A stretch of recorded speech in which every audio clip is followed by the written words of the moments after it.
In the middle of a blizzard, a man loses the job that kept his family alive. Hours later, he finds a stranger stranded in the snow and takes her in, thinking it's just the right thing to do. But under the warm kitchen light, he realizes the truth: she's the one who signed his termination papers that very morning. She says she can help save his job, his town, everyone, but she's hiding a secret that could destroy them both. A ruthless rival is moving fast to shut the factory for good, and every second counts. Can two people who started on opposite sides join forces to save an entire community before 30 days run out? Or will the truth she's hiding be the final nail in the coffin? Before we get into the story, comment below where in the world you are watching from today. The morning sun struggled to pierce through the heavy clouds hanging over Prairie Forge, casting a gray pallor across the weathered brick building. Eli Turner's boots echoed against the concrete floor as he made his final checks of the machinery he'd maintained for over 2 decades. The familiar whir and hum of the equipment had become like music to his ears, a symphony he knew by heart. "Hey Mike, you might want to check that bearing on line 3 later," Eli called out to a younger worker. "She's running a little hot this morning." Mike nodded, scribbling the note on his clipboard. "Thanks, Eli. Don't know what we'd do without your eagle ears around here." Eli smiled, though something in his chest tightened at those words. The rumors had been circulating for weeks, but he'd tried his best to keep focused on the work at hand. That's what his father had always taught him: keep your head down and do the job right. "Turner!" Jerry Matthews, the plant manager, appeared at the end of the line. His face was pinched, his tie pulled tight against his collar like a noose. "Need all maintenance crew in the conference room, now." The word spread quickly. Workers exchanged glances as they set down their tools and made their way to the second floor. Eli fell into step beside Caleb Ortiz, the union steward whose lined face seemed to have aged 10 years overnight. "This is it, isn't it?" Eli asked quietly. Caleb's jaw clenched. "Whatever happens, we stick together." The conference room was too small for all of them. They stood shoulder to shoulder, the older workers naturally clustering together. Eli noticed how many gray heads were in the room, how many faces marked by decades of loyal service. His stomach churned. Jerry cleared his throat, shuffling papers on the podium. Behind him, 2 corporate representatives in expensive suits stood like sentries. "As you may have heard, Prairie Forge Tools is undergoing necessary restructuring to remain competitive in today's market." The corporate speak washed over them. Eli heard words like redundancies and workforce optimization, but they seemed to come from far away. He thought of Ruth, of the mortgage payments, of the college loans they were still paying off. "The following positions have been identified as redundant, effective immediately." Jerry's voice cracked slightly as he began reading names. Eli didn't flinch when his name was called. He'd known, somehow, that it would be. Around him, the room filled with murmurs and sharp intakes of breath as more names followed. Mostly older workers, many of them veterans like himself. Caleb stepped forward, his voice steady but filled with barely contained anger. "This is age discrimination, pure and simple. We won't stand for it. The union will fight this." One of the corporate representatives spoke up, his voice smooth as oil. "The decisions were made based on efficiency metrics and future skill requirements. Age was not a factor." "Bullshit," someone muttered from the back. "Those being laid off will receive 2 weeks severance pay," Jerry continued, not meeting anyone's eyes. "HR has prepared packets with information about continuing health coverage and unemployment benefits. Please clean out your lockers and return your badges to security." The room erupted in voices, angry, hurt, frightened. Eli stood still, feeling the weight of 23 years settling on his shoulders. He thought of all the machines he'd kept running, all the improvements he'd suggested, all the younger workers he'd trained. At his locker, Eli methodically packed his tools into his old red toolbox. Each wrench and screwdriver held memories. The socket set Ruth had given him for Father's Day, the precision screwdrivers he'd used to repair delicate equipment. Photos came down one by one. Ruth's high school graduation, the company picnic where he'd won the horseshoe tournament, the maintenance crew Christmas party. Workers stopped by to shake his hand, some with tears in their eyes. "It's not right, Eli," they said. "You're the best we've got." "Take care of those machines," he told them. "They'll tell you what they need if you listen close enough." Caleb found him as he was closing his locker for the last time. "This isn't over, Eli. We've got options. Legal ones. The timing, right before Christmas. The targeting of older workers. They can't get away with this." Eli nodded, but his mind was already racing ahead to practical matters.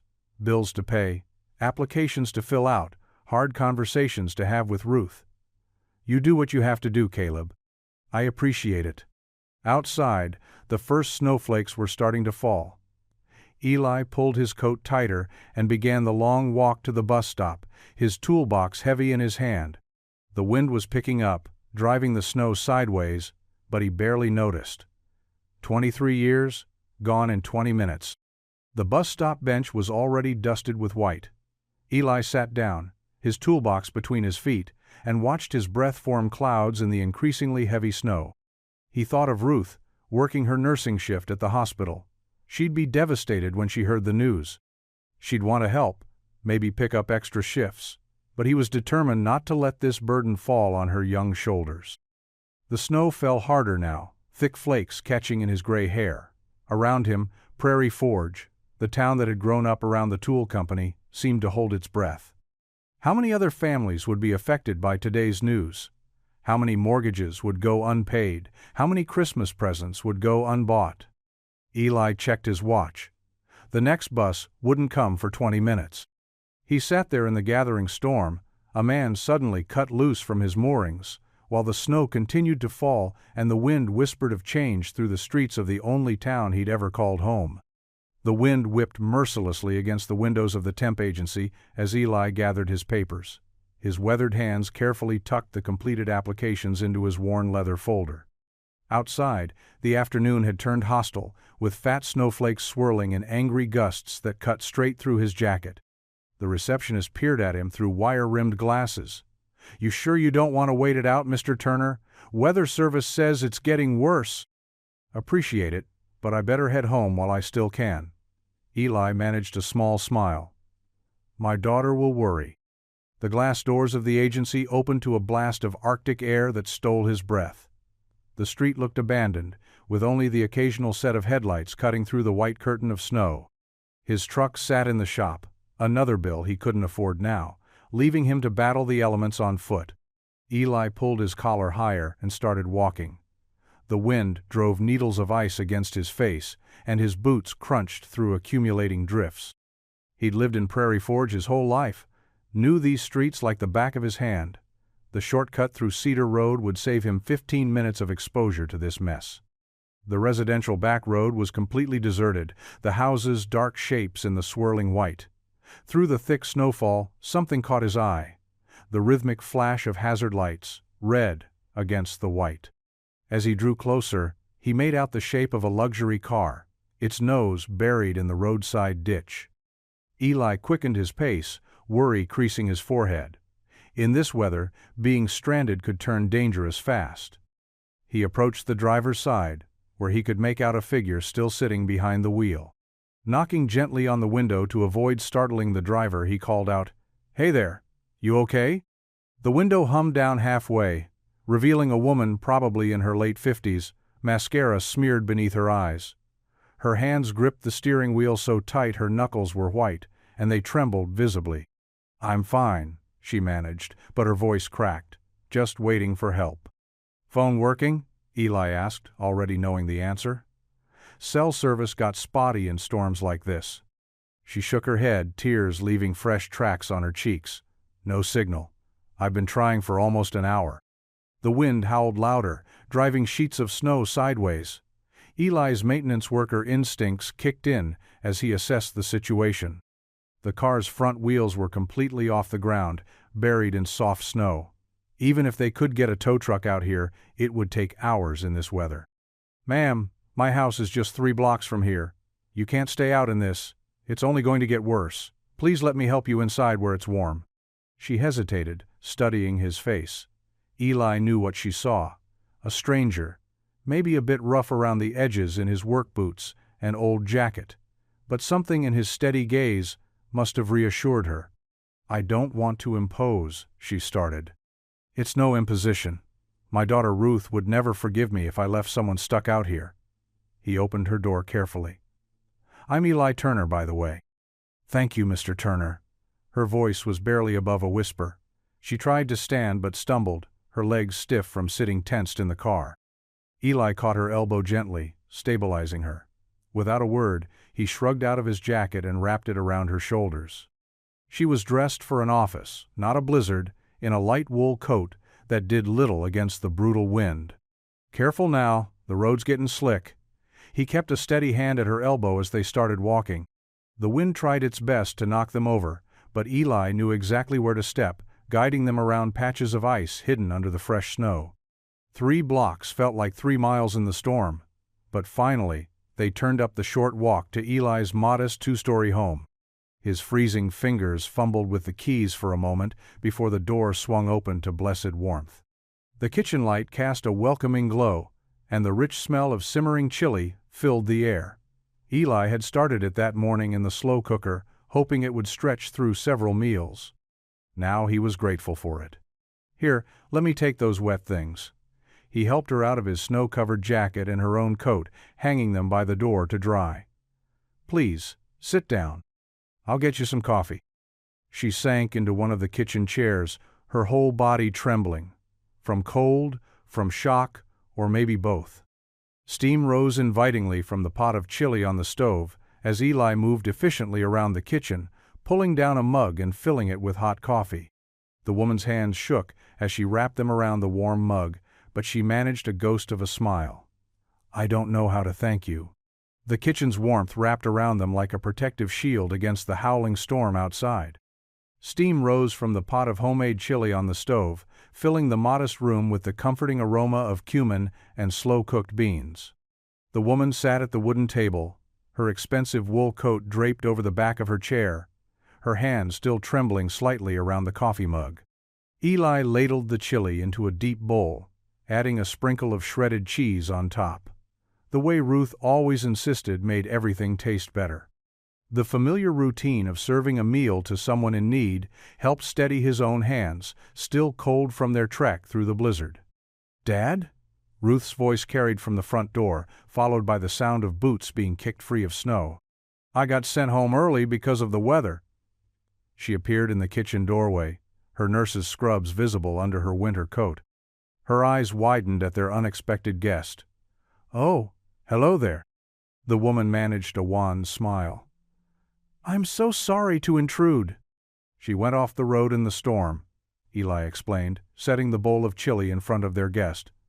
"Found her about a mile back, near Miller's Creek." Ruth's caregiver instincts kicked in immediately. She shrugged off her coat and grabbed the old quilted blanket from the living room couch. "You must be freezing." "Here." She draped it around the woman's shoulders with gentle efficiency. "I'm Ruth, and this is my dad, Eli." "Thank you both. I'm Em." The woman hesitated for a fraction of a second. "Maya." Ruth pulled up a chair. "That stretch by Miller's Creek is treacherous even in good weather. The wind comes whipping across the fields, something fierce." Eli grabbed another bowl for Ruth and himself. The 3 of them settled around the table, the familiar clink of spoons against ceramic mixing with the muffled sound of wind rattling the windows. The woman, Maya, seemed to relax slightly as warmth returned to her cheeks. "This is delicious," she said after a few careful spoonfuls. "Did you make it?" Eli nodded. "Old family recipe. My wife Sarah taught me before she passed. Said every person should know how to make at least one meal that feeds the soul." "She was right about that," Maya agreed softly. Ruth got up to refill their guest's coffee cup. As she moved around the kitchen, Eli noticed Maya's gaze drift to his phone on the table. He'd left it face up, after checking the weather radar earlier, the screen still displaying the local news website he'd been reading. The headline glared up at them. "Prairie Forge Tools announces major layoffs, restructuring under new CEO." The woman's face went very still as she stared at the article. Eli followed her gaze, and for the first time, really looked at the accompanying photograph.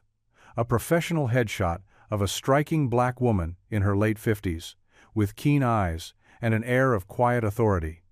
The same woman who was now sitting at his kitchen table, wrapped in his daughter's favorite blanket, eating his chili. The spoon in Eli's hand stopped halfway to his mouth as recognition hit him like a physical blow. Maya Hart, the new CEO who had taken over Prairie Forge Tools 3 months ago, the one whose signature had been on the termination notice he'd received just that morning. Ruth must have sensed the sudden tension. She looked between them, confusion crossing her face. "Dad? What's wrong?" Maya Hart set down her spoon carefully and met Eli's gaze. There was something both apologetic and direct in her expression as she spoke. "I'm sorry you had to find out this way." The wind rattled the kitchen windows like angry fists demanding entry. Eli stood frozen, the serving spoon in his hand dripping chili back into the bowl. His mind raced through the events of the morning, the cold conference room, the printed notices, the shocked faces of his co-workers.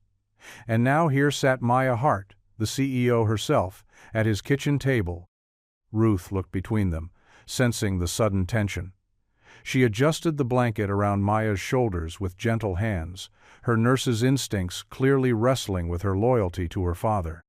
"Maybe I should go," Maya said, quietly, starting to rise from her chair. "In this storm?" Ruth shook her head firmly. "Dad, we can't send anyone out in that weather. It's not safe." Eli set the bowl down with careful control, though his fingers itched to slam it. "You're right about safety, Ruth." He turned to Maya, his voice level but tight. "Though some might say, it's a bit late for that concern." Maya met his gaze steadily, her dark eyes tired but direct. "I deserve that. But there's more to this story than you know." She wrapped her hands around the coffee mug, as if drawing strength from its warmth. "I've spent the last 3 months fighting the board to delay these layoffs, presenting alternative plans, requesting time for retraining programs, looking for other solutions. And yet here we are," Eli said, but found himself sitting down across from her anyway. "The board voted 8-1 to proceed immediately. My single opposing vote wasn't enough." Maya's shoulders slumped slightly. "That's why I came here personally. I needed to see the town, meet the people affected, not just look at numbers on spreadsheets." Ruth brought over 3 fresh cups of coffee and sat down with them. "Is that how you ended up in the ditch?" "I was driving back from touring the north side of town. A deer jumped out, and I swerved." Maya gave a small, self-deprecating laugh. "Lost my phone somewhere in the snow when I got out to check the damage. Not exactly my finest CEO moment." The wind howled outside, making the old house creak. Ruth got up to stoke the fire in the living room, its warm glow spilling into the kitchen. The familiar scent of wood smoke seemed to ease some of the tension. "Tell me about the town," Maya said softly. "Not the statistics I've memorized, tell me about the people." Eli found himself speaking before he'd fully decided to. "See that quilt on the couch? Dot Henderson made that. She's 73, still works part-time at the diner, makes a pie that would make angels weep. Her grandson just started at the plant last summer, or he had anyway. The Martinez family's been here 3 generations," Ruth added, returning to her seat. "Their oldest boy used his first paycheck from the plant to buy his mom a new sewing machine. She mends half the town's clothes now." As they talked, the stories flowed easier. Eli told Maya about Caleb Ortiz, the union steward who organized Christmas toy drives. About Jim Chen, whose father had come from Taiwan 40 years ago to work at Prairie Forge, and whose daughter was now top of her class at the local high school. Maya listened intently, asking questions that showed she was truly hearing the human cost behind each story. The light from the fireplace cast warm shadows on the walls as evening deepened into night. "The board sees Prairie Forge as an outdated facility with aging equipment and high labor costs," Maya admitted. "But being here, seeing this community." She trailed off, watching the snow through the window. It was falling harder now, the wind driving it sideways. Ruth went to look outside. "Your car's almost completely buried," she reported. "The plows won't be through until morning at this rate." "We have a spare room," Eli heard himself say, surprising even himself. The words felt strange in his mouth, offering hospitality to the woman who'd signed his termination notice. But his mother had raised him right. You didn't send anyone out in weather like this. "I couldn't impose," Maya started to protest. "It's not imposing if we're offering," Ruth said firmly. "And we are, right, Dad?" Eli nodded slowly. "Storm like this, staying put, is the only sensible choice." They moved to the living room, where the fire had warmed the space to a cozy temperature. Ruth brought out a plate of cookies she'd been saving for the weekend, and the conversation shifted to lighter topics. Maya told them about growing up in Detroit, daughter of a factory worker and a school teacher. Eli found himself sharing stories about learning maintenance work from his own father. The awkwardness hadn't completely disappeared, how could it, given the circumstances? But it had softened around the edges, tempered by shared humanity and the ancient custom of sheltering travelers from storms. Outside, the wind continued its assault on the windows, and the snow piled higher around Maya's stranded car. Inside, the firelight danced across three faces as they talked into the night, each person quietly adjusting their perspective of the others. Morning sunlight crept through the kitchen curtains, painting warm squares on the linoleum floor. The storm had finally passed, leaving behind a world draped in pristine white. Eli stood at the stove, expertly flipping pancakes while the smell of coffee filled the kitchen. The familiar routine helped steady his hands after a night of tossing and turning, his mind wrestling with the strange twist of fate that had brought Maya Hart to his table. Maya sat at the kitchen counter, methodically going through her coat pockets for the third time. Her composed demeanor from yesterday showed cracks of worry as she searched. "I know I had my phone when I left the office," she murmured, more to herself than anyone else. Ruth came down the stairs, already dressed in her nurse's scrubs. "Good morning, everyone," she said cheerfully, heading straight for the coffee pot. "Dad's pancakes are worth getting up early for, Ms. Hart. He adds vanilla to the batter. Makes all the difference." "Please, call me Maya," she replied, managing a tired smile. "And thank you both again for letting me stay. I don't know what I would have done otherwise." Eli slid a stack of golden pancakes onto a plate. "Couldn't leave you out there in that storm. Wouldn't have been right." His voice was gruff but kind, the anger from last night softened by morning light and sleep. As Maya shrugged off the borrowed blanket and stood to put on her coat, Ruth stepped forward to help. Something clattered to the floor. A metal bracelet that had been tangled in the coat's lining. Ruth bent to pick it up, her nurse's training making her pause as she read the engraving. "James Hart. Memory care needed." Ruth read softly, then looked up at Maya with understanding in her eyes. "This is your father's medical alert bracelet?" Maya's carefully maintained composure crumbled slightly. She reached for the bracelet with trembling fingers. "Yes," she whispered. "I must have accidentally put it in my coat pocket after his doctor's appointment." Eli turned from the stove, spatula still in hand, watching as Maya's professional mask slipped further. "He was diagnosed 2 years ago," Maya continued, her voice thick with emotion. "Early onset dementia. He's been declining faster lately. I've been trying to manage his care privately, keep it quiet." She looked down at the bracelet, running her thumb over the engraved letters. "The board doesn't know." "They can't know." Ruth sat down beside her, placing a gentle hand on her arm. "You're caring for him alone?" Maya nodded.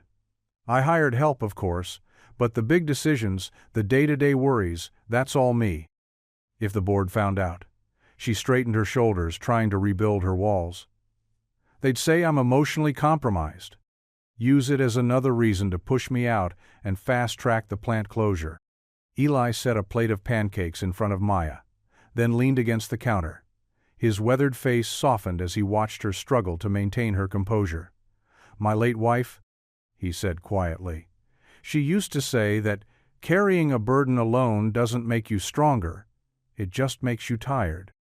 "Dad's right," Ruth added, "and as a home health nurse, I can tell you that caring for a parent with dementia is more than anyone should handle by themselves."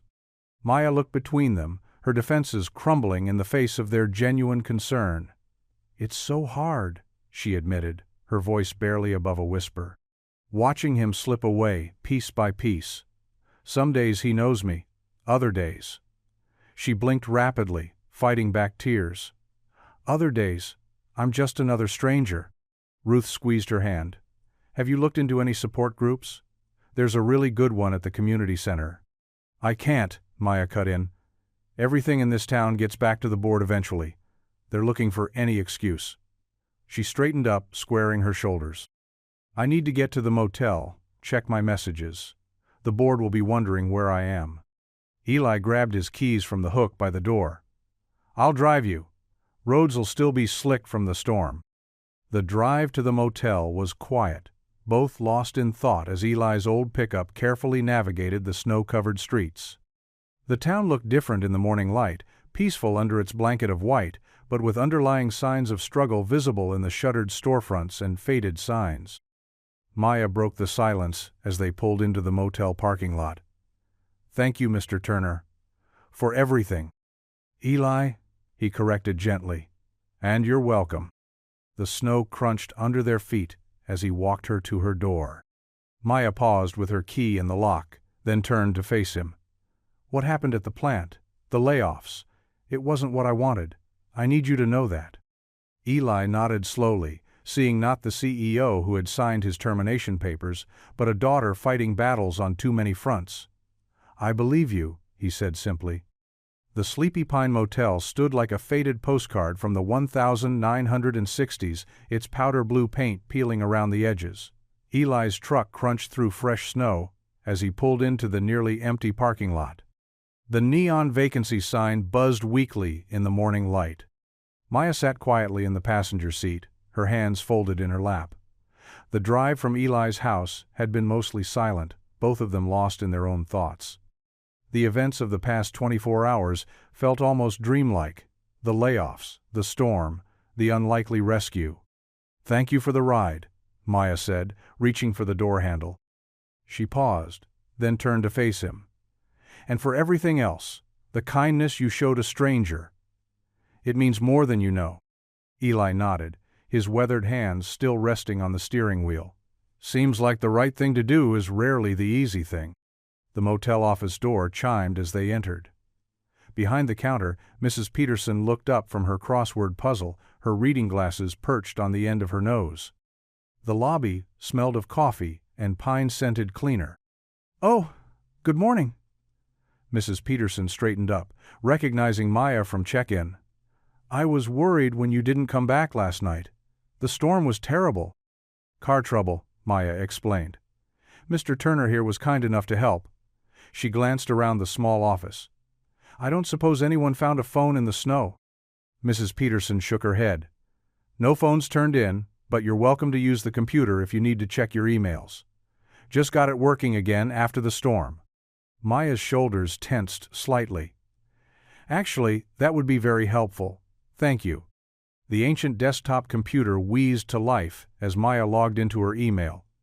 Eli stood awkwardly by the coffee machine, pouring 2 cups out of habit. The office was quiet except for the gentle tap of keys and the hum of the space heater. Suddenly, Maya's hand flew to her mouth. Her other hand gripped the edge of the desk, knuckles white. Eli set down the coffee cups and moved closer, concern etched on his face. Maya? What is it? She stared at the screen, her face pale. They're not even waiting for the impact studies, she whispered. The board, they've already made a deal. Eli leaned in, careful to maintain a respectful distance. The email on screen was marked urgent, with multiple recipients from the board. His eyes caught phrases like accelerated timeline and asset liquidation. Maya's voice was tight, with controlled anger. They're selling Prairie Forge to Pike Industrial. 30 days. That's all they're giving us. Pike doesn't want the plant or the workers. They want the patents, the client list, and the scrap value. She looked up at Eli, her professional mask cracking. They're going to strip it down and sell it for parts. Mrs. Peterson had disappeared into the back office, giving them privacy. Eli pulled up a chair and sat heavily. Pike Industrial. Gerald Pike's company? Maya nodded grimly. The same Gerald Pike who's been buying up factories across 3 states, cutting them apart, and shipping the pieces overseas. She rubbed her temples. I tried to argue for a gradual transition, retraining programs, but the board, they just see numbers on a page. How many families are we talking about? Eli asked, though he already knew the answer would hurt. 247 direct employees. Another 100 or so in supporting businesses. Maya's voice grew quiet. Most over 50, many veterans, immigrants, who've built lives here. All their pensions, their health care, everything tied to the plant. Eli thought of Caleb Ortiz, who'd worked his way up from the shop floor to union steward while raising 4 kids. Of Mrs. Chen in accounting, who sent half her paycheck to her elderly parents. Of Jimmy Watson, who'd lost a leg in Desert Storm but found purpose again maintaining the assembly lines. There has to be another way, he said finally, more statement than question. Maya turned to face him fully. Maybe there is. Her eyes held a spark of something. Not quite hope, but determination. The numbers aren't great, but they're not impossible. The plant needs modernizing, yes, but the core business is sound, with the right plan. What kind of plan? Eli leaned forward, caught by the intensity in her voice. Something bold. Something that would keep the plant running, save the jobs, protect the pensions. She pulled a small notebook from her purse and began writing rapidly. We'd need community support, union backing, probably some creative financing. You're talking about fighting the board? Going up against Pike Industrial? Eli watched her quick, decisive movements as she filled the page with notes. I'm talking about giving this town a chance to save itself. Maya looked up, her expression fierce. But we'd need everyone working together, management, workers, the community. And we'd need someone who knows this plant inside and out, someone the workers trust. Her words hung in the air between them. Eli stood and walked to the window, looking out at the snow-covered parking lot. His reflection stared back at him, a man who'd worked with his hands all his life, who'd raised a daughter alone, who'd never asked for more than a fair day's wage for a fair day's work. 30 days isn't much time, he said finally. No, it's not. Maya gathered her notes and stood. But sometimes that's all you get, one chance to do the right thing. Eli walked Maya to her room, making sure she got in safely. Then he returned to his truck, sitting behind the wheel as the morning sun climbed higher. Maya's words echoed in his head. We have 30 days. The parking lot was quiet, the snow already beginning to melt in patches. Eli's hands gripped the steering wheel, feeling the worn leather under his palms, the same hands that had maintained machines, fixed problems, built a life in this town. 30 days to save it all. The basement of First Methodist Church smelled of coffee and old hymnals. Fluorescent lights hummed overhead as Eli arranged metal folding chairs in a circle. His footsteps echoed against the linoleum floor, each scrape of metal on tile breaking the evening quiet. Need a hand there? Caleb's deep voice carried from the stairs. The union steward's face looked more lined than usual, his Vietnam veteran's cap pulled low over his eyes. Thanks, Caleb. Expecting about 20 people if everyone shows. They worked together, setting up chairs, while the winter wind rattled the high windows. Snow had started falling again, dusting the glass with white. Dot Barnes arrived next, carrying a cardboard box filled with paper cups and thermoses. Her silver hair caught the harsh lighting as she set up a makeshift refreshment station on a folding table. Can't have a proper meeting without coffee, she declared, her voice warm but determined. And I brought some of my oatmeal cookies too. We'll need clear heads and full stomachs for this conversation. People began trickling in, Joe from shipping, Maria from assembly, Tom from quality control. Many had worked at Prairie Forge for decades. Their faces showed a mix of worry and resolve as they greeted each other, some still wearing their work uniforms from their new temporary jobs. Maya slipped in quietly, taking a seat near the back. She wore simple slacks and a sweater instead of her usual business attire, but a few people still stiffened when they recognized her. Eli caught her eye and gave a slight nod. They had agreed her presence might help, even if it made some uncomfortable. "Folks," Caleb started, once the chairs were filled. "Thanks for coming out tonight. Most of you know why we're here. In 30 days, Pike Industrial plans to buy our plant and shut it down." A rumble of angry mutters filled the room. Caleb held up his hand. "But we might have a chance to stop them? Eli, want to explain?" Eli stood, his hands slightly unsteady as he pulled a folded paper from his pocket. "I've been doing some research. There's something called a community benefit bid, where workers and community members can come together to buy a company. We'd need investors, bank loans, and a solid business plan, but it's possible." "With what money?" Tom called out. "They cleaned out our savings with these layoffs." "That's why we need partners," Eli continued. "Local farms need our tools. Veterans groups might invest. We could modernize the plant, cross-train older workers to use new equipment, maybe even start an apprenticeship program." Maria leaned forward. "My cousin runs a organic farm cooperative. They're always complaining about equipment costs. If we could offer them better prices." "Exactly," Eli nodded.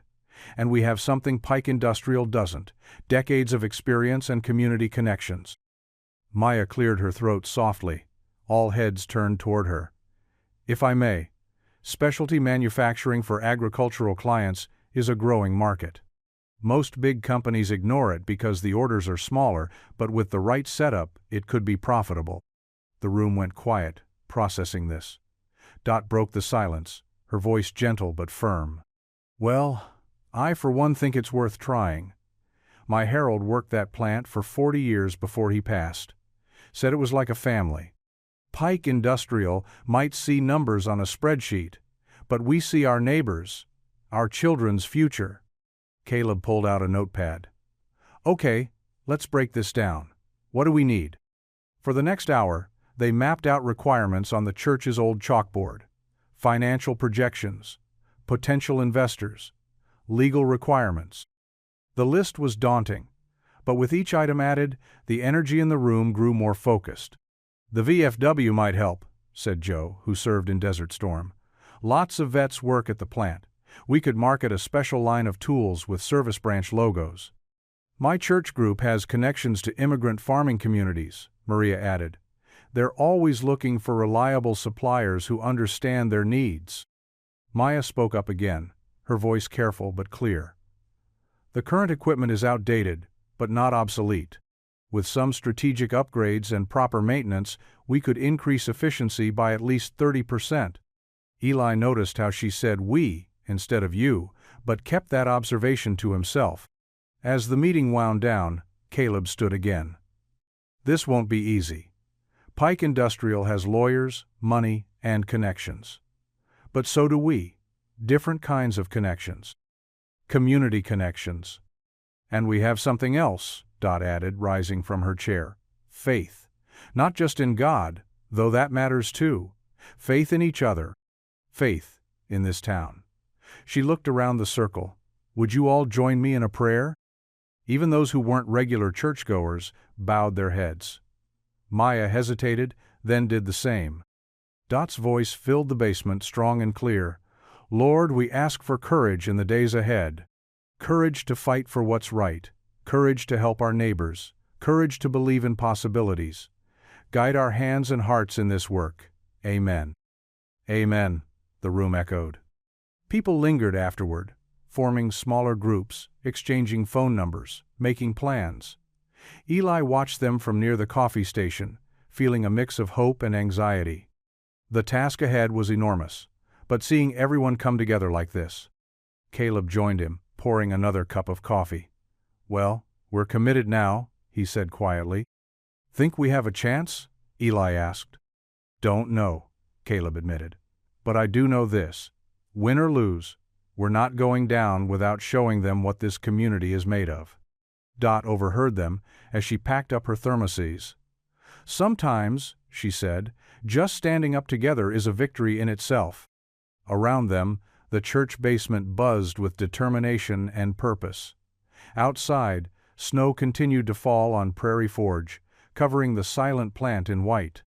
Morning light filtered through the factory's dusty windows as Eli held the heavy metal door open for Maya. The familiar scent of machine oil and metal shavings filled the air. Their footsteps echoed across the concrete floor, now eerily quiet, with only the skeleton crew running essential operations.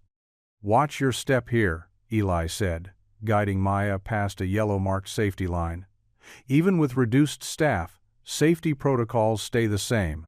Maya nodded, her heels clicking steadily as she followed. She'd traded her usual business attire for practical slacks and comfortable flats.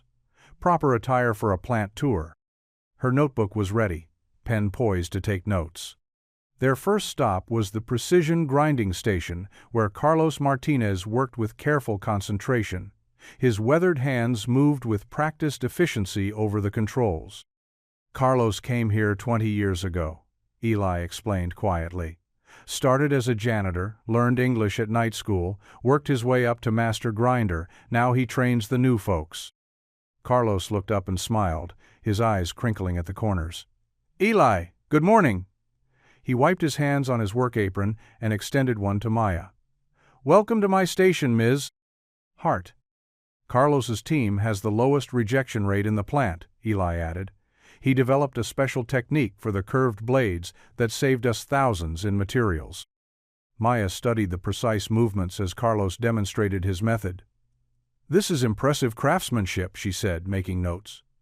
"How did you figure out this technique?" "Trial and error. Mucha paciencia," Carlos replied. "When you work with metal long enough, you learn to listen to it, feel how it wants to be shaped." They moved on to the packaging line, where Sarah Chen carefully inspected finished tools before boxing them. Her station was decorated with photos of her 3 children and a small American flag. Sarah's husband was deployed overseas. Eli explained. "She started here as temporary help, but showed such attention to detail that we created a permanent QC position for her. She catches things even the machines miss." Sarah straightened up, pride evident in her posture. "Every tool that leaves here could end up in someone's family garage or professional workshop. They need to be perfect." Throughout the morning, Maya met more workers. Jim Watson, a Vietnam vet who supervised shipping and receiving. Maria Gonzalez, whose innovative organization system had streamlined inventory. Tom Williams, who'd worked his way up from the loading dock to maintenance supervisor over 30 years. Each person had a story. Each station held history. The walls themselves seemed to echo with decades of dedication and pride in craftsmanship. During lunch break they sat in Eli's old office, now half-packed in boxes, sharing coffee from his battered thermos. "The numbers on paper," Maya said slowly, "they don't show any of this, do they? The skills passed down, the innovations that come from experience, the way everyone looks out for each other." Eli shook his head. "That's what I've been trying to say. This isn't just a factory, it's a community. When Jim had his heart attack last year, everyone pitched in to cover his shifts. When Sarah's youngest needed surgery, the whole plant organized a fundraiser." Maya's pen moved quickly across her notebook. "Tell me about these specialty orders you mentioned, the ones for veterans?" "That's something Caleb and I have been discussing," Eli said, warming to the subject. "We have a lot of vets here who understand what tools service members need.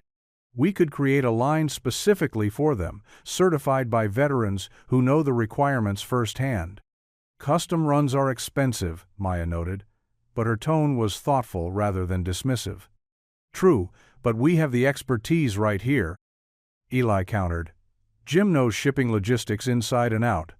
Carlos's precision work is second to none.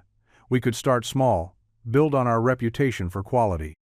They spent the afternoon in the design room, where Eli showed her prototypes gathering dust on shelves. "These are innovations our people developed over the years, improvements that never made it to production because they didn't fit the standard lineup." Maya examined a modified wrench with an ergonomic grip. "This is impressive engineering." Tom designed that after watching his arthritis-stricken father struggle with regular tools. "There's a whole market we could tap. Adaptive tools, specialty equipment, custom orders for specific industries." As they walked the floor again, the afternoon shift was starting. Workers called out greetings, shared quick updates about their families, asked about each other's health. Maya watched it all, her expression increasingly thoughtful. "You know what strikes me?" she said as they passed the break room. "Everyone here has multiple skills. The shipping supervisor understands inventory management. The QC inspector knows packaging. The grinder trains new employees."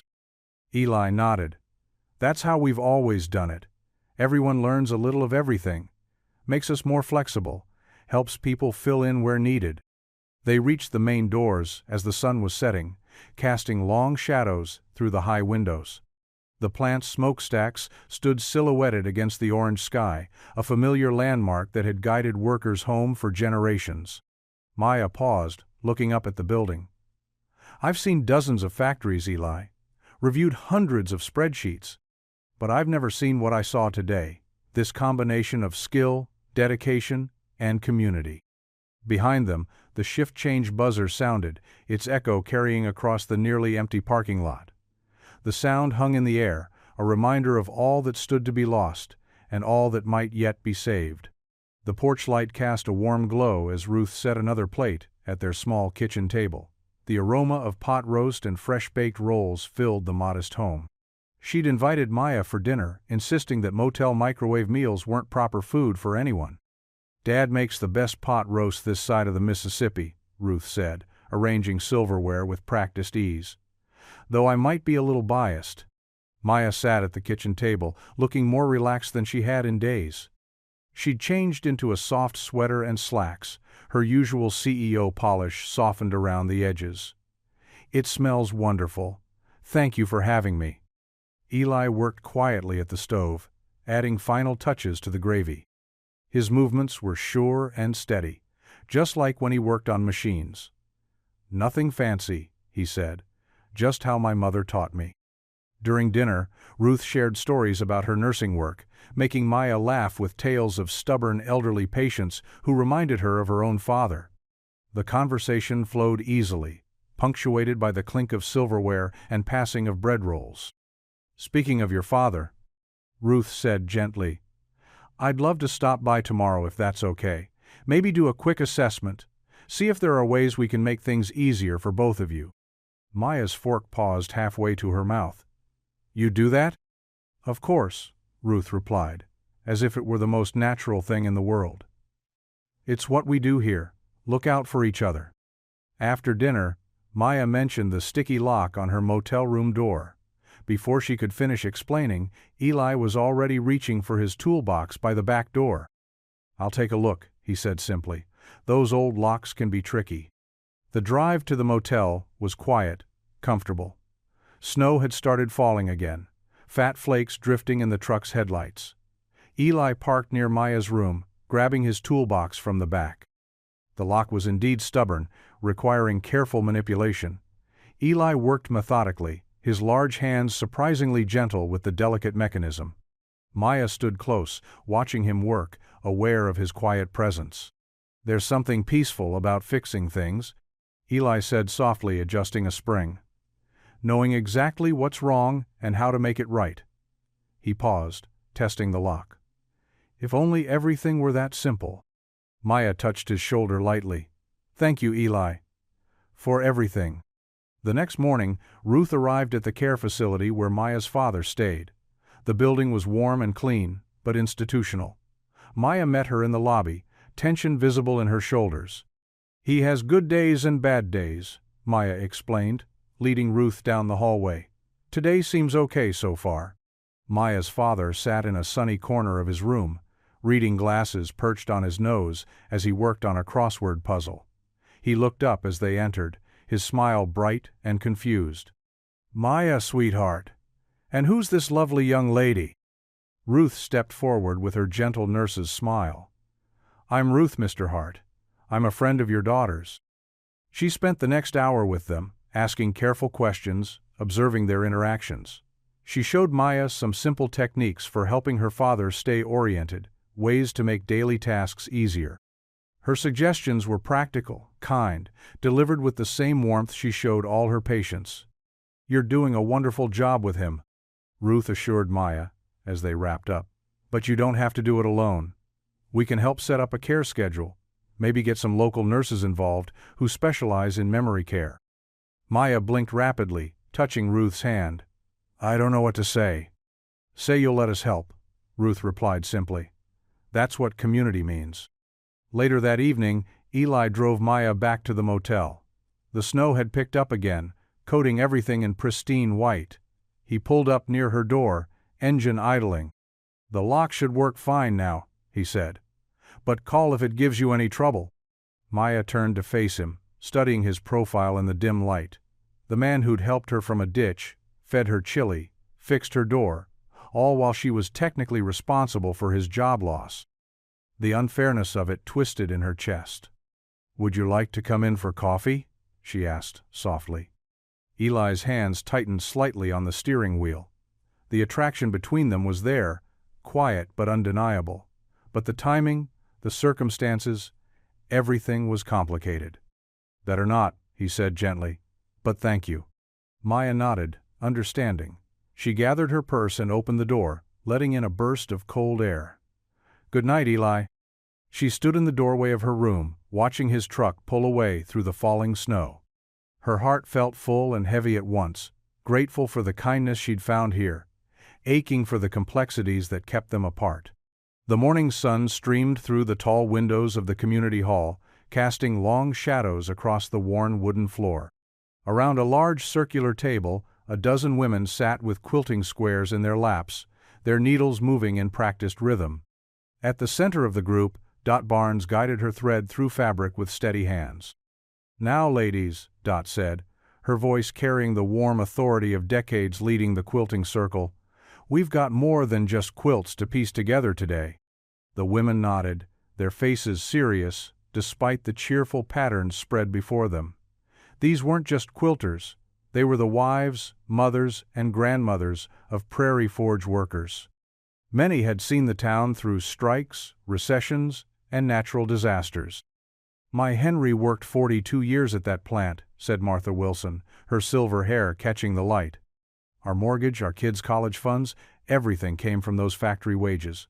She reached into her large purse and pulled out a checkbook. "I've got some savings put aside." Not much, but enough to matter. One by one, the women began sharing what they could offer. Betty had bonds from her late husband. Sarah had inherited some land she was willing to use as collateral. Each pledge was carefully noted in Dot's leather-bound notebook, the same one she used to track church donations and meal train schedules. "Between us all," Dot announced after tallying the numbers, "we can put together nearly $50,000. She looked up, her eyes bright behind her reading glasses. "It's a start." The door creaked open, and Caleb Ortiz stepped in, followed by 3 men wearing VFW caps. "Sorry to interrupt, ladies," he said, "but Commander Peterson has something he'd like to share." The commander, a tall man with ramrod-straight posture, cleared his throat. "The VFW hall's been discussing this situation. A lot of our members worked at Prairie Forge over the years. More importantly, the plant's always hired vets, giving them a chance when other places wouldn't." He pulled an envelope from his jacket. "We voted to offer a loan from our building fund. $200,000. A murmur rippled through the quilting circle. Dot's pencil scratched quickly across her notebook page.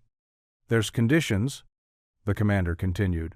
"We want a guarantee that veteran hiring stays a priority, and we want that special production line for military-grade tools you've been talking about." "Of course," Dot agreed, making more notes. "We wouldn't have it any other way." The morning wore on, and more people filtered in.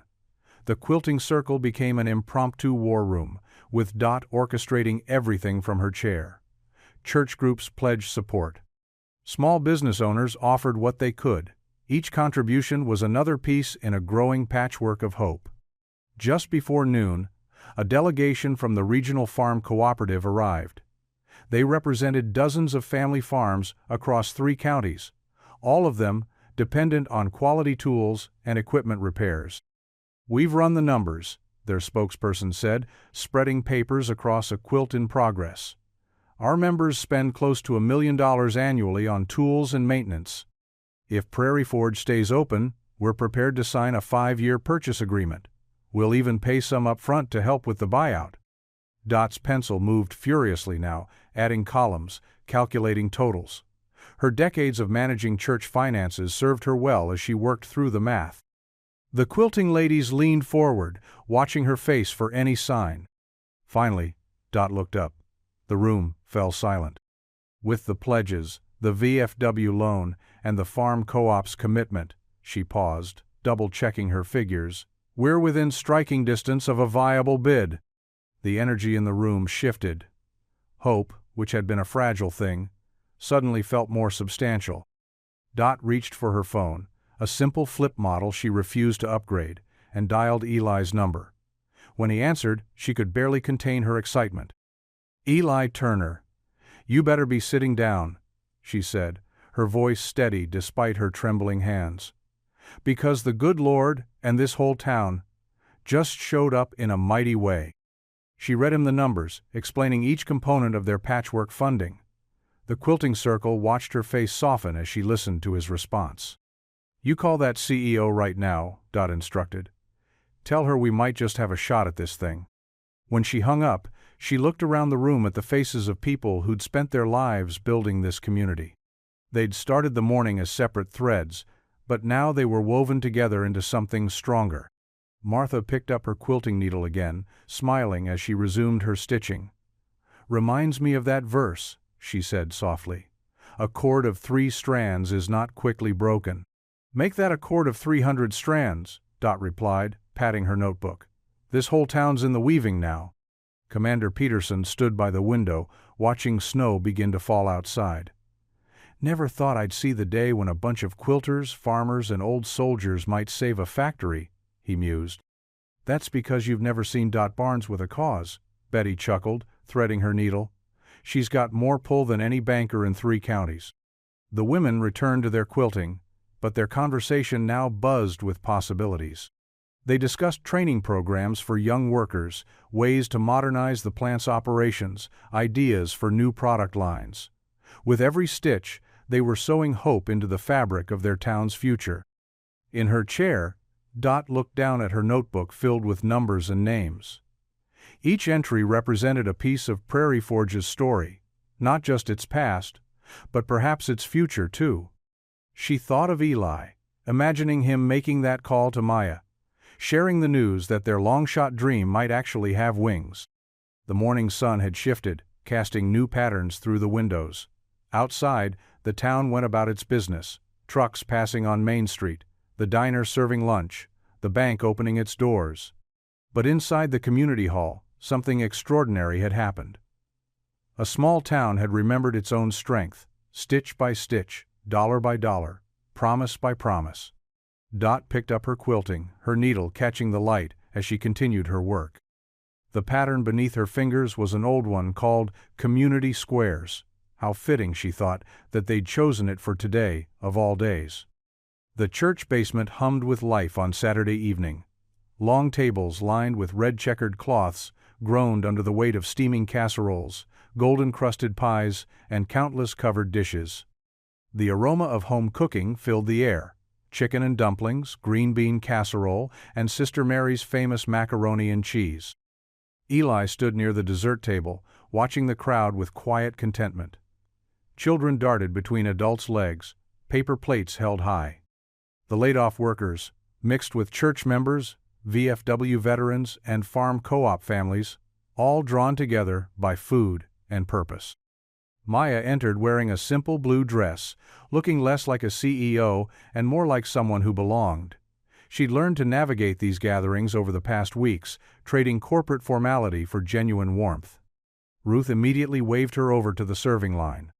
"You have to try Mrs. Peterson's Swedish meatballs," Ruth insisted, already loading Maya's plate. "They're legendary." The church choir assembled at the front of the room, their robes a sea of purple against the pale walls. The piano introduction was soft, familiar, "Great is thy faithfulness." The hymn rose, carried by voices that had sung together for decades. Great is thy faithfulness, O God my Father. Maya closed her eyes, letting the music wash over her. She felt a presence beside her and opened them to find Eli, his plate also heaped with comfort food. Beautiful, isn't it? He said softly. She nodded, watching elderly couples instinctively reach for each other's hands as they sang. I haven't heard this since I was a girl, in my grandmother's church. The hymn continued, filling the basement with hope and harmony. When it ended, someone switched on a CD player. Nat King Cole's smooth voice floated through the speakers, singing Unforgettable. Eli set his plate down and turned to Maya. Would you care to dance? She hesitated only a moment before taking his offered hand. They found space near the piano, where other couples were already swaying. His hand was warm at her waist, steady and respectful. I haven't danced in ages, Maya admitted, as they moved slowly to the music. Me neither, Eli said. Not since. He didn't need to finish. She knew he meant since his wife passed. They moved together naturally, as if they'd danced 100 times before. Around them, the community continued its evening fellowship, but in their small space on the floor, time seemed to slow. Thank you, Maya said quietly. For the dance? For showing me what I couldn't see from my office. What matters most. Before Eli could respond, Caleb's voice boomed through the room. Could I have everyone's attention? The music lowered, and people gathered around Caleb, who stood near the punch bowl holding something wrapped in cloth. As you all know, we've been working on ideas for new product lines, he began. Something to set us apart, something meaningful. He unwrapped the cloth with careful hands. A polished wrench gleamed under the fluorescent lights. But this was no ordinary tool. Emblems of all 5 military branches were expertly engraved along its length, along with the words, Forged with Honor. This is just a mock-up, Caleb explained.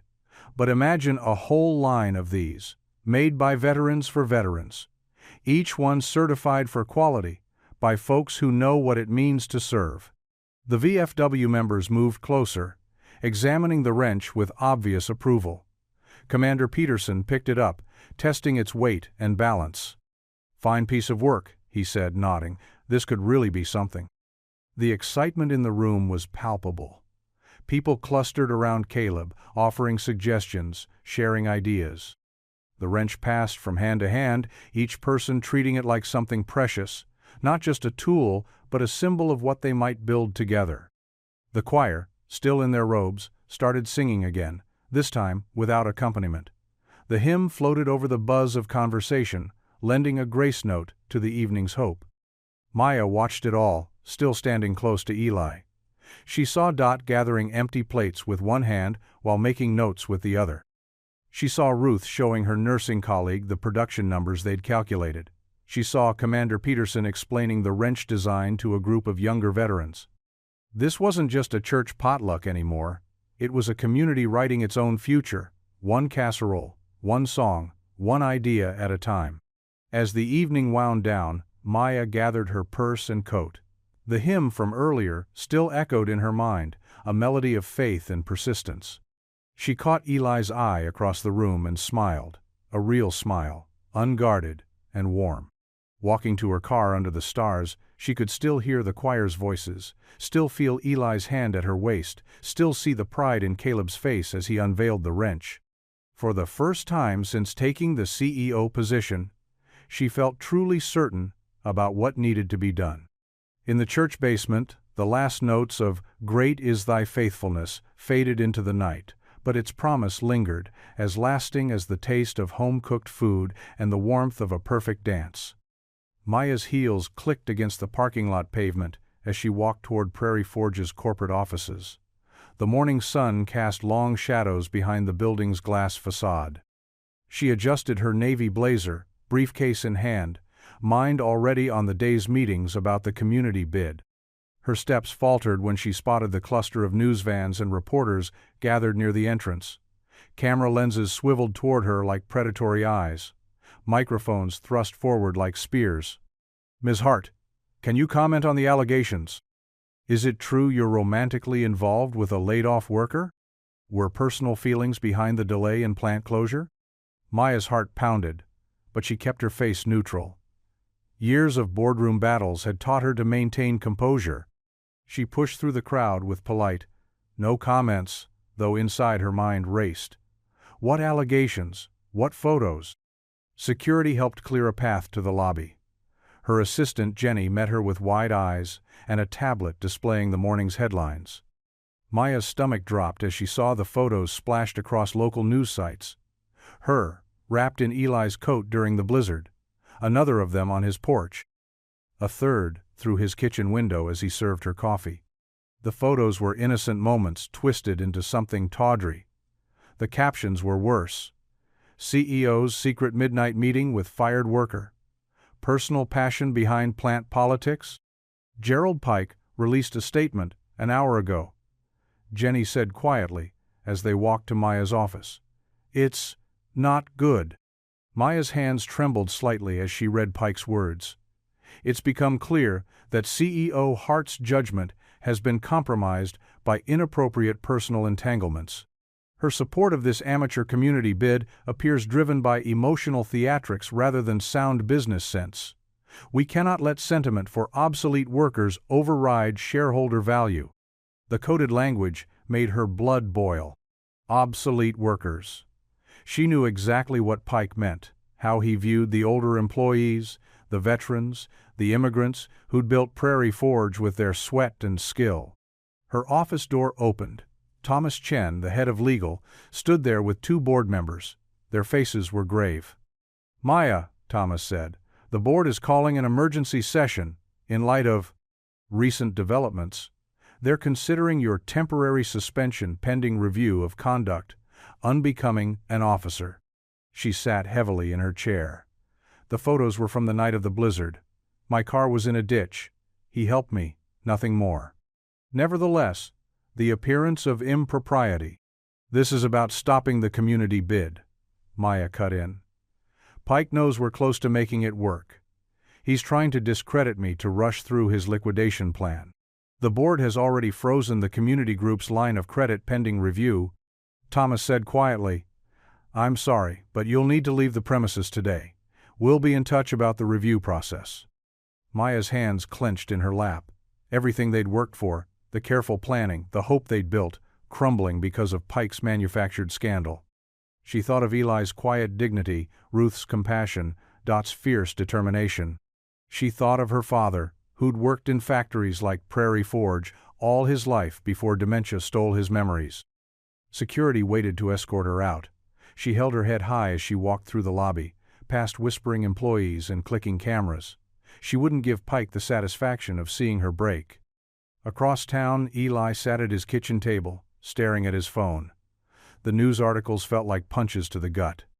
Photo after photo, headline after headline, all painting Maya as compromised, the community bid as naive, the workers as obsolete relics. His fists clenched until his knuckles went white.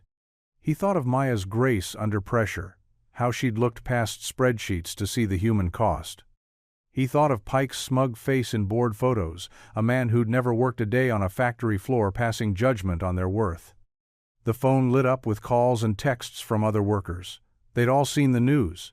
Their shot at saving the plant seemed to be slipping away, killed by innuendo and corporate maneuvering. Eli's jaw tightened as he scrolled through Pike's statement again. The casual cruelty of obsolete workers burned in his chest. They weren't obsolete. They were skilled craftspeople, proud veterans, dedicated parents working to give their kids better lives. Pike would never understand the worth of calloused hands and faithful hearts. The phone clattered onto the table as Eli pushed back his chair. Through the window, he could see Prairie Forge's smokestacks rising against the morning sky. The plant had stood through war and recession, modernization and change. Now its fate hung by a thread, cut not by honest competition, but by boardroom machinations and prejudice masked as progress. His fingers curled into fists again as Pike's words echoed in his mind. They'd fought too hard to let it end like this.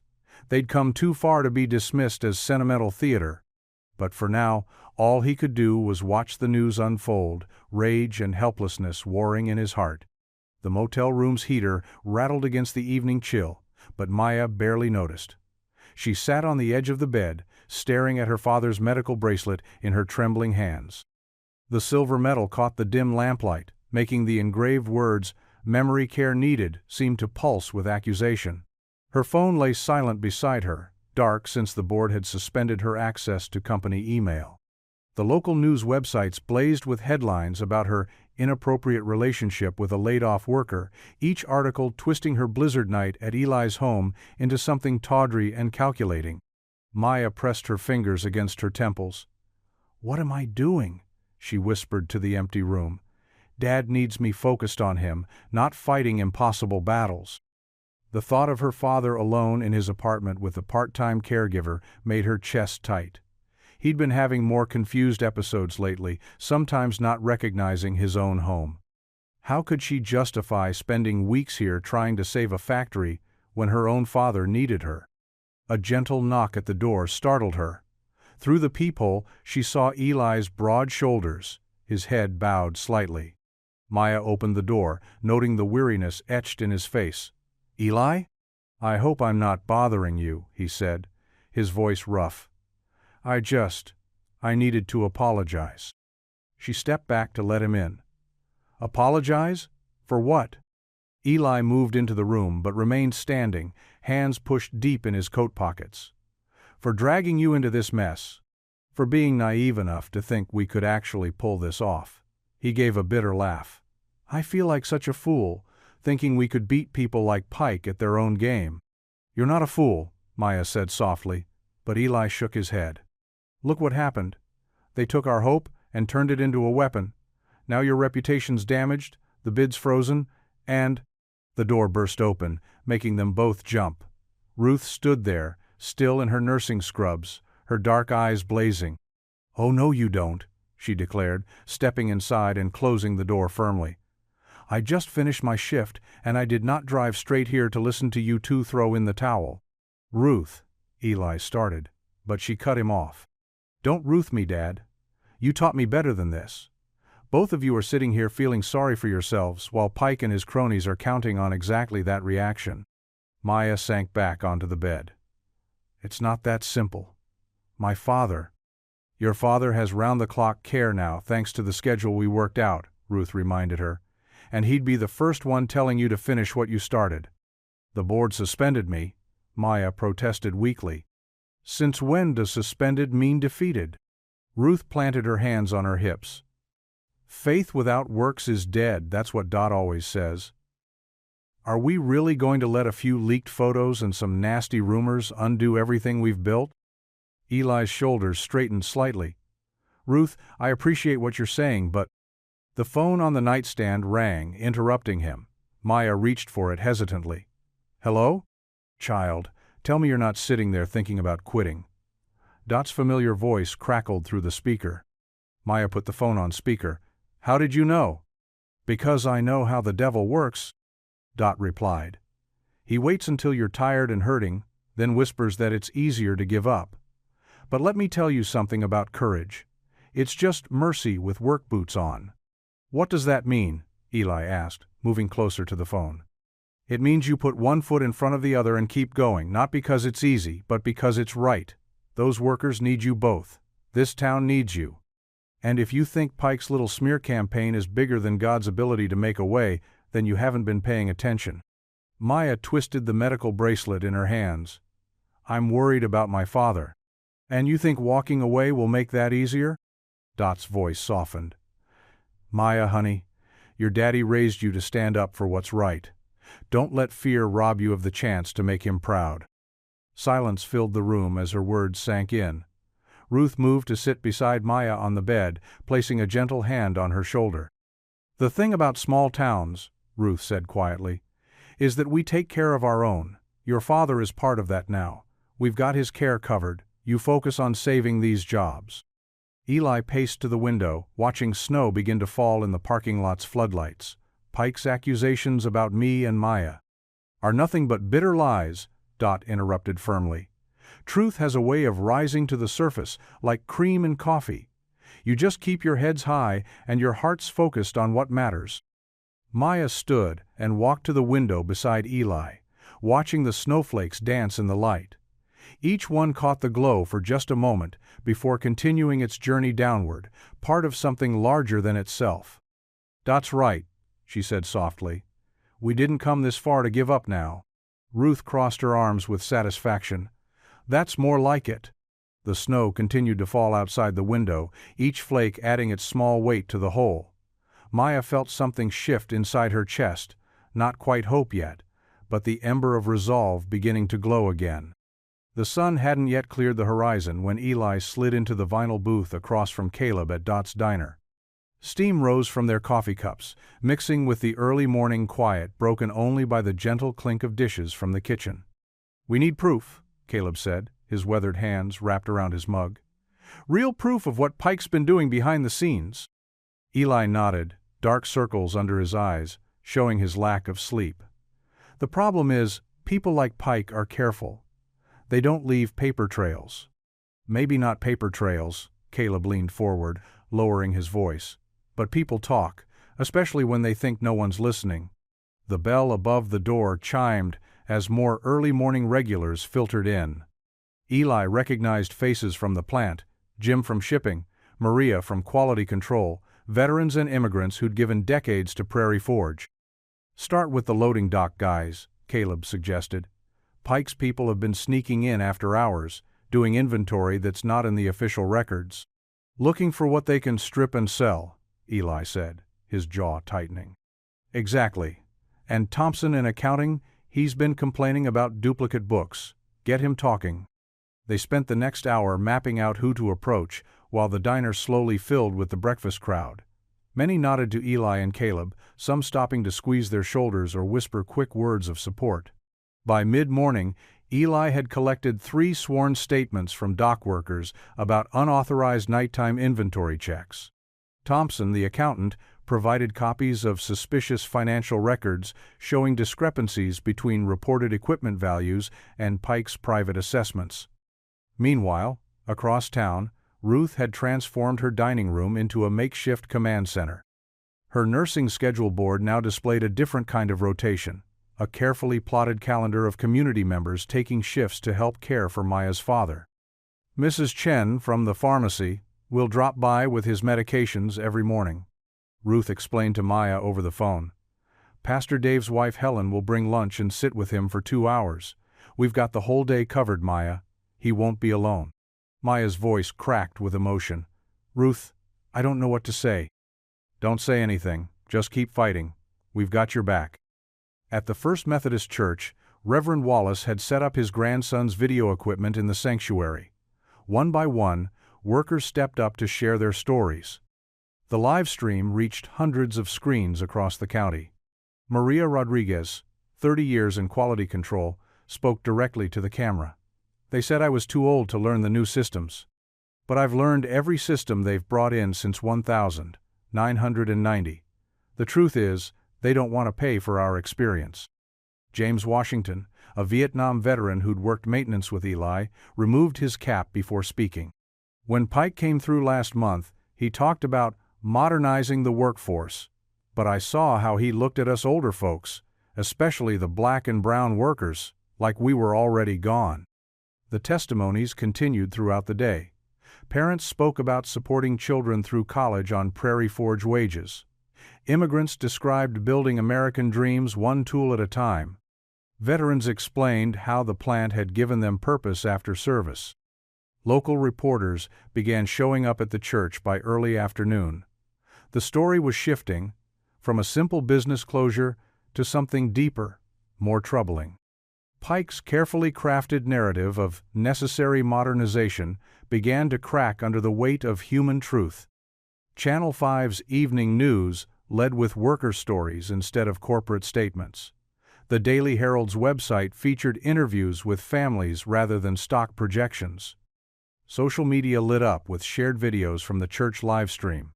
"Look at this," Caleb said, showing Eli his phone. They sat in Eli's truck outside the Union Hall, reviewing the day's evidence. "Pike's trending, and not in a good way." Eli scrolled through comments from around the country. People are starting to see what's really happening here. More than that, Caleb said, pulling out a thick folder. They're starting to ask questions about Pike's other acquisitions. Turns out we're not the first plant he's stripped for parts. The folder contained statements from workers at 3 other factories Pike had modernized in the past 5 years. The pattern was clear: target older workforces, devalue their experience, push them out, strip the assets. Ruth texted updates throughout the day. Mr. Hart remembered everyone's names at lunch today. Helen says he's telling stories about his years teaching. Evening med's done. He's watching his favorite show with Mrs. Chen. Maya forwarded these messages to her lawyer, building another kind of evidence, proof that her father was well cared for, that her commitment to saving Prairie Forge hadn't compromised her judgment or her family responsibilities. As evening settled over the town, Eli drove past the plant. The security lights cast long shadows across the empty parking lot, but the building itself seemed to stand taller, as if it knew its story wasn't finished. His phone buzzed with a message from one of the local reporters. "Would you comment on the worker testimony videos? They're going viral." Before he could reply, another message came through. "Sources suggest board members are requesting emergency meetings to discuss Pike's conduct." Eli showed the messages to Caleb, who had insisted on riding along. The older man smiled, the streetlight catching the silver in his hair. "Truth's got a way of coming to light," Caleb said quietly. "Sometimes it just needs a little help."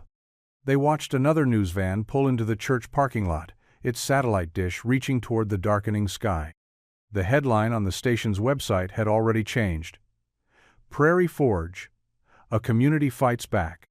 The truck's radio crackled with a familiar voice, Maria Rodriguez, her testimony now playing on the evening news.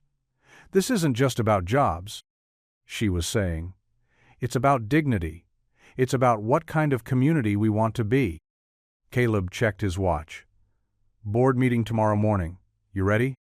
Eli patted the thick folder of evidence on the seat between them. "Ready as we'll ever be." Maya sat at her motel room desk, the morning light casting long shadows across scattered papers and her open laptop. Her phone buzzed an email from the board secretary announcing an emergency meeting in 2 days. Her heart quickened, but her hands remained steady as she reached for her coffee. A knock at the door made her turn. "Come in," she called, knowing who it would be. Eli entered, carrying a cardboard box filled with folders. Ruth followed behind him with a tray of fresh coffee and muffins from Dots. The sight of them brought unexpected warmth to Maya's chest. "We've got something," Eli said, setting the box down carefully. "Remember Tommy from accounting? He kept copies of everything." Maya stood up, smoothing her silk blouse, a habit from years of board meetings. "Everything?" "Including Pike's internal memos about artificially deflating the plant's value." Eli pulled out a thick manila folder. "And emails showing he was negotiating with overseas buyers, months before the board even voted on closure." Ruth set the coffee tray down and started clearing space on the cluttered desk. "The hospital board president called this morning. She's written a letter about the economic impact closing the plant would have on local health care." Maya picked up one of the documents, scanning it quickly. Her eyes widened. "Pike redirected maintenance funds? That's why the North Wing kept having problems?" "Systematic neglect," Eli confirmed, his voice tight with controlled anger. "Made the facility look worse on paper. I knew something wasn't right when they kept denying my repair requests." Maya grabbed her notebook, writing rapidly. "This connects to the safety citations they used to justify the closure. If we can prove—" "Already done," Ruth interrupted, pulling out her phone. "I've got signed statements from 3 former safety inspectors. They were pressured to find violations." The room fell quiet as Maya absorbed this. She looked at Eli, seeing the same steady determination that had first struck her during the blizzard. "How many people helped put this together?" "The whole town, more or less," he replied with a slight smile. "Once word got out what we were doing, people started coming forward. Dot's been running message relay through the diner. Even Pastor Mike helped, connecting us with former workers who'd moved away." Maya's laptop chimed with new emails. She clicked through them, her expression brightening. The letters are coming in. The teachers' union, the VFW, small business owners, they're all supporting the community bid. Ruth peered over her shoulder. The farm co-op just reconfirmed their purchase order too. Look, they've increased the volume. That strengthens our financial projections, Maya said, pulling up a spreadsheet. With their commitment, we can show sustainable revenue for the first 3 years. Eli spread more papers across the bed, creating a timeline of Pike's actions. We've got him on the self-dealing angle too. His brother-in-law's company somehow won all the liquidation contracts at below-market rates. Maya stood up and walked to the window, watching snow fall softly outside. The same snow that had brought her to Eli's door that night. Behind her, she could hear Ruth organizing papers and Eli's quiet footsteps as he arranged the evidence.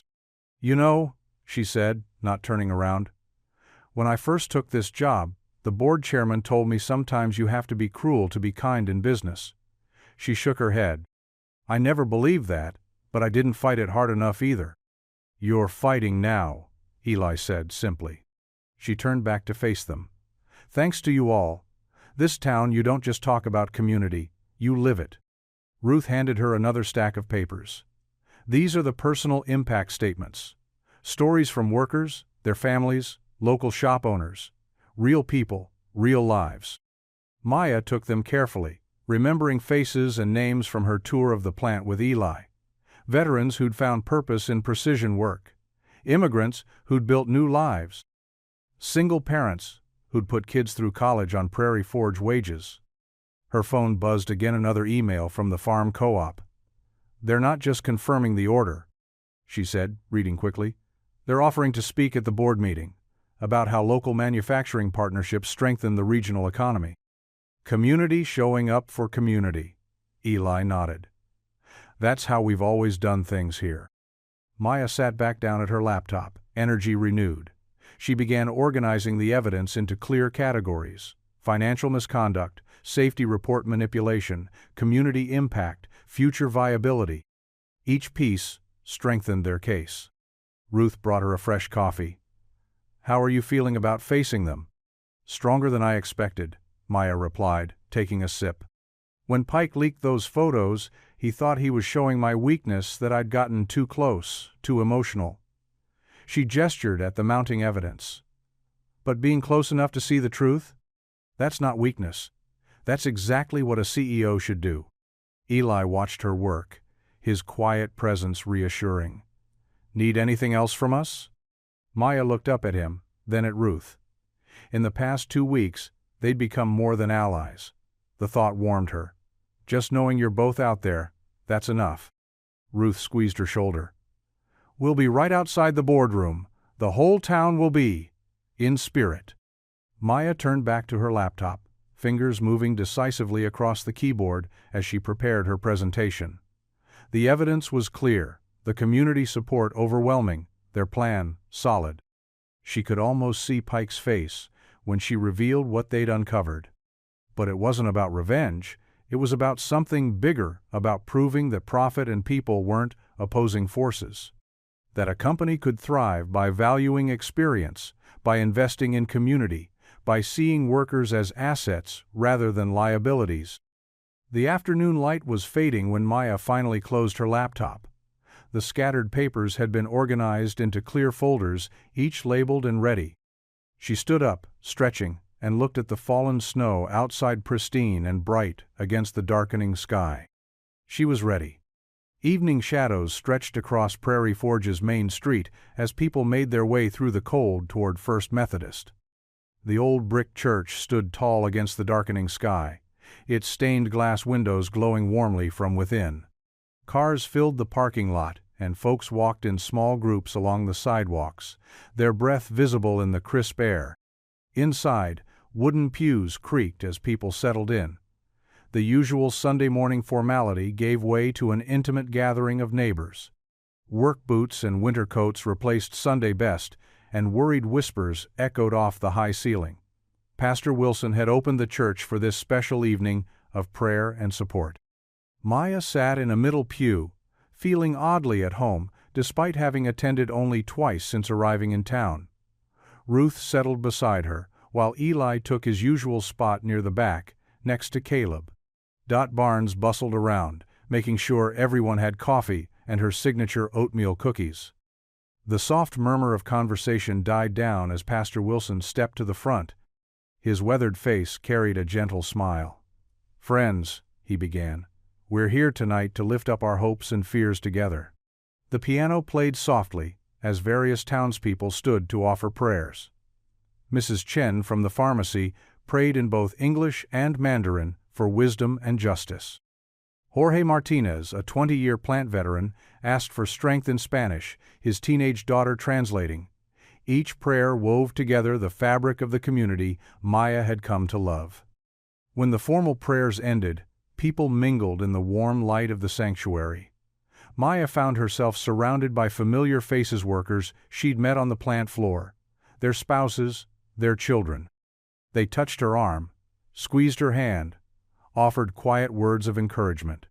Something tightened in her throat as she looked at these people who had every reason to resent her but chose to stand with her instead. She made her way to the front, hands clasped to stop their trembling. "I need to say something," she said, her voice carrying in the quiet church. Everyone turned to listen. "When I first came to Prairie Forge, I saw numbers on spreadsheets, cost to cut, assets to manage." She paused, meeting the eyes of those around her. "But you showed me what those numbers really mean. They're not just figures, they're your mortgages, your children's college funds, your retirement dreams. They're the future of this town." Maya's voice grew stronger. "You took me in when my car went off the road. You've cared for my father like he was your own. You've taught me that real value isn't just about profit margins, it's about people looking out for each other." Heads nodded throughout the sanctuary. Someone called out, "Amen," and others echoed it. "Tomorrow, we face the board," Maya continued. "I can't promise we'll win, but I can promise that whatever happens, I'll never forget what you've shown me about community, about dignity, about faith in action." Ruth squeezed her hand as she sat back down. Across the aisle, Mrs. Chen wiped her eyes with a tissue. Even Caleb, usually stoic, cleared his throat and looked away. As people began gathering their coats and heading home, Eli made his way to Maya's pew. His presence was steady, reassuring. "Got time for some air?" he asked quietly. They stepped outside together. The street was peaceful under the old-fashioned lamppost, snow starting to drift down in lazy flakes. The light caught the silver in Maya's hair, and Eli noticed how her shoulders stayed straight despite the weight she carried. "Thank you," Maya said softly, "for helping me see what I almost missed." "Thank you for being willing to see it," Eli replied. His voice held the same gentle strength she'd first heard in his kitchen during the blizzard. "Whatever the board decides tomorrow, you've already changed things here. People know they matter." Maya turned to face him fully. "We'll face it together?" "Together," Eli confirmed. The word hung in the cold air between them, carrying more meaning than either was ready to voice. The church bell began to toll, marking the hour with soft bronze notes that floated across the snow-dusted town. They stood in comfortable silence until the last tone faded. "Get some rest," Eli said finally. "Tomorrow's a big day." Maya nodded, gathering her coat closer. They parted ways beneath the streetlight, Maya toward her motel. Eli toward his truckachie, carrying a piece of the evening's peace with them into the night. Behind them, the church windows still glowed, and inside, Pastor Wilson and Dot straightened hymnals and gathered empty coffee cups. Their quiet work, a prayer of its own. Morning sunlight streamed through floor-to-ceiling windows of Prairie Forge Tools' corporate headquarters, casting long shadows across the polished marble floors. Security guards stood at attention as board members filed into the mahogany-paneled conference room, their expensive suits and clicking heels echoing in the hushed space. Eli Turner felt out of place in his pressed blue work shirt and clean khakis. His calloused hands gripped a worn leather folder containing the community's proposal. The contrast between his world and this one couldn't have been sharper. Gerald Pike strode in, radiating confidence in his tailored gray suit. He nodded to several board members, shaking hands and sharing quiet laughs. His smile never reached his eyes. "Ladies and gentlemen of the board," Pike began, standing at the head of the table. "We're here to finalize the sale of Prairie Forge Tools to Pike Industrial. The numbers are clear. This facility is bleeding money. Our responsibility to shareholders demands swift action." He clicked through slides, showing declining profits and rising costs. Sentiment has no place in business decisions. The community benefit bid is nothing more than emotional theater, pushed by a CEO who let personal feelings cloud her judgment. The door opened. Maya Hart entered, her head high. She wore a crisp navy suit, her silver hair gleaming under the lights. Several board members straightened in their seats. "Ms. Hart," the board chairman said, "you were suspended, and I have the right to defend myself and present evidence at this hearing," Maya replied calmly. She took her seat, nodding to Eli. Pike's smile tightened. "As I was saying, this desperate attempt to save obsolete jobs—" "Obsolete?" Eli's voice carried across the room as he stood. "I've worked maintenance at Prairie Forge for 30 years. Every machine, every process, I know them like my own hands." He opened his folder. "Our bid includes detailed plans for modernization, training programs, apprenticeships pairing experienced workers with new hires." He passed out documents. "We've secured financing through the VFW and local investors. The Regional Farm Cooperative has committed to major orders. Our veteran-certified tool line has garnered national interest." "Pretty promises," Pike scoffed. "But the fact remains." "The fact remains," Maya interrupted, "that Mr. Pike has deliberately undermined this facility to drive down its value." She produced a stack of papers. Evidence of systematic diversion of profitable contracts to Pike Industrial subsidiaries. Emails showing coordinated efforts to discourage major customers from placing orders. The board chairman frowned, accepting the documents. Pike's face reddened. "Furthermore," Maya continued, "we have sworn statements regarding Mr. Pike's discriminatory comments about older workers and minorities. His exact words were that they were dead weight to be cut loose." Murmurs rippled through the room. Pike stood, adjusting his tie. "These accusations are absurd. We're here to discuss business, not listen to character assassination." "We're here to discuss the future of hundreds of families," Eli said quietly. "People who've given decades of loyal service. Veterans who served their country. Immigrants who built new lives. Single parents working overtime to give their kids a better chance." He looked each board member in the eye. "Our bid isn't just about numbers, though those add up. It's about dignity, about believing skilled workers deserve respect, not disposal, about building something that lasts." Maya opened another folder.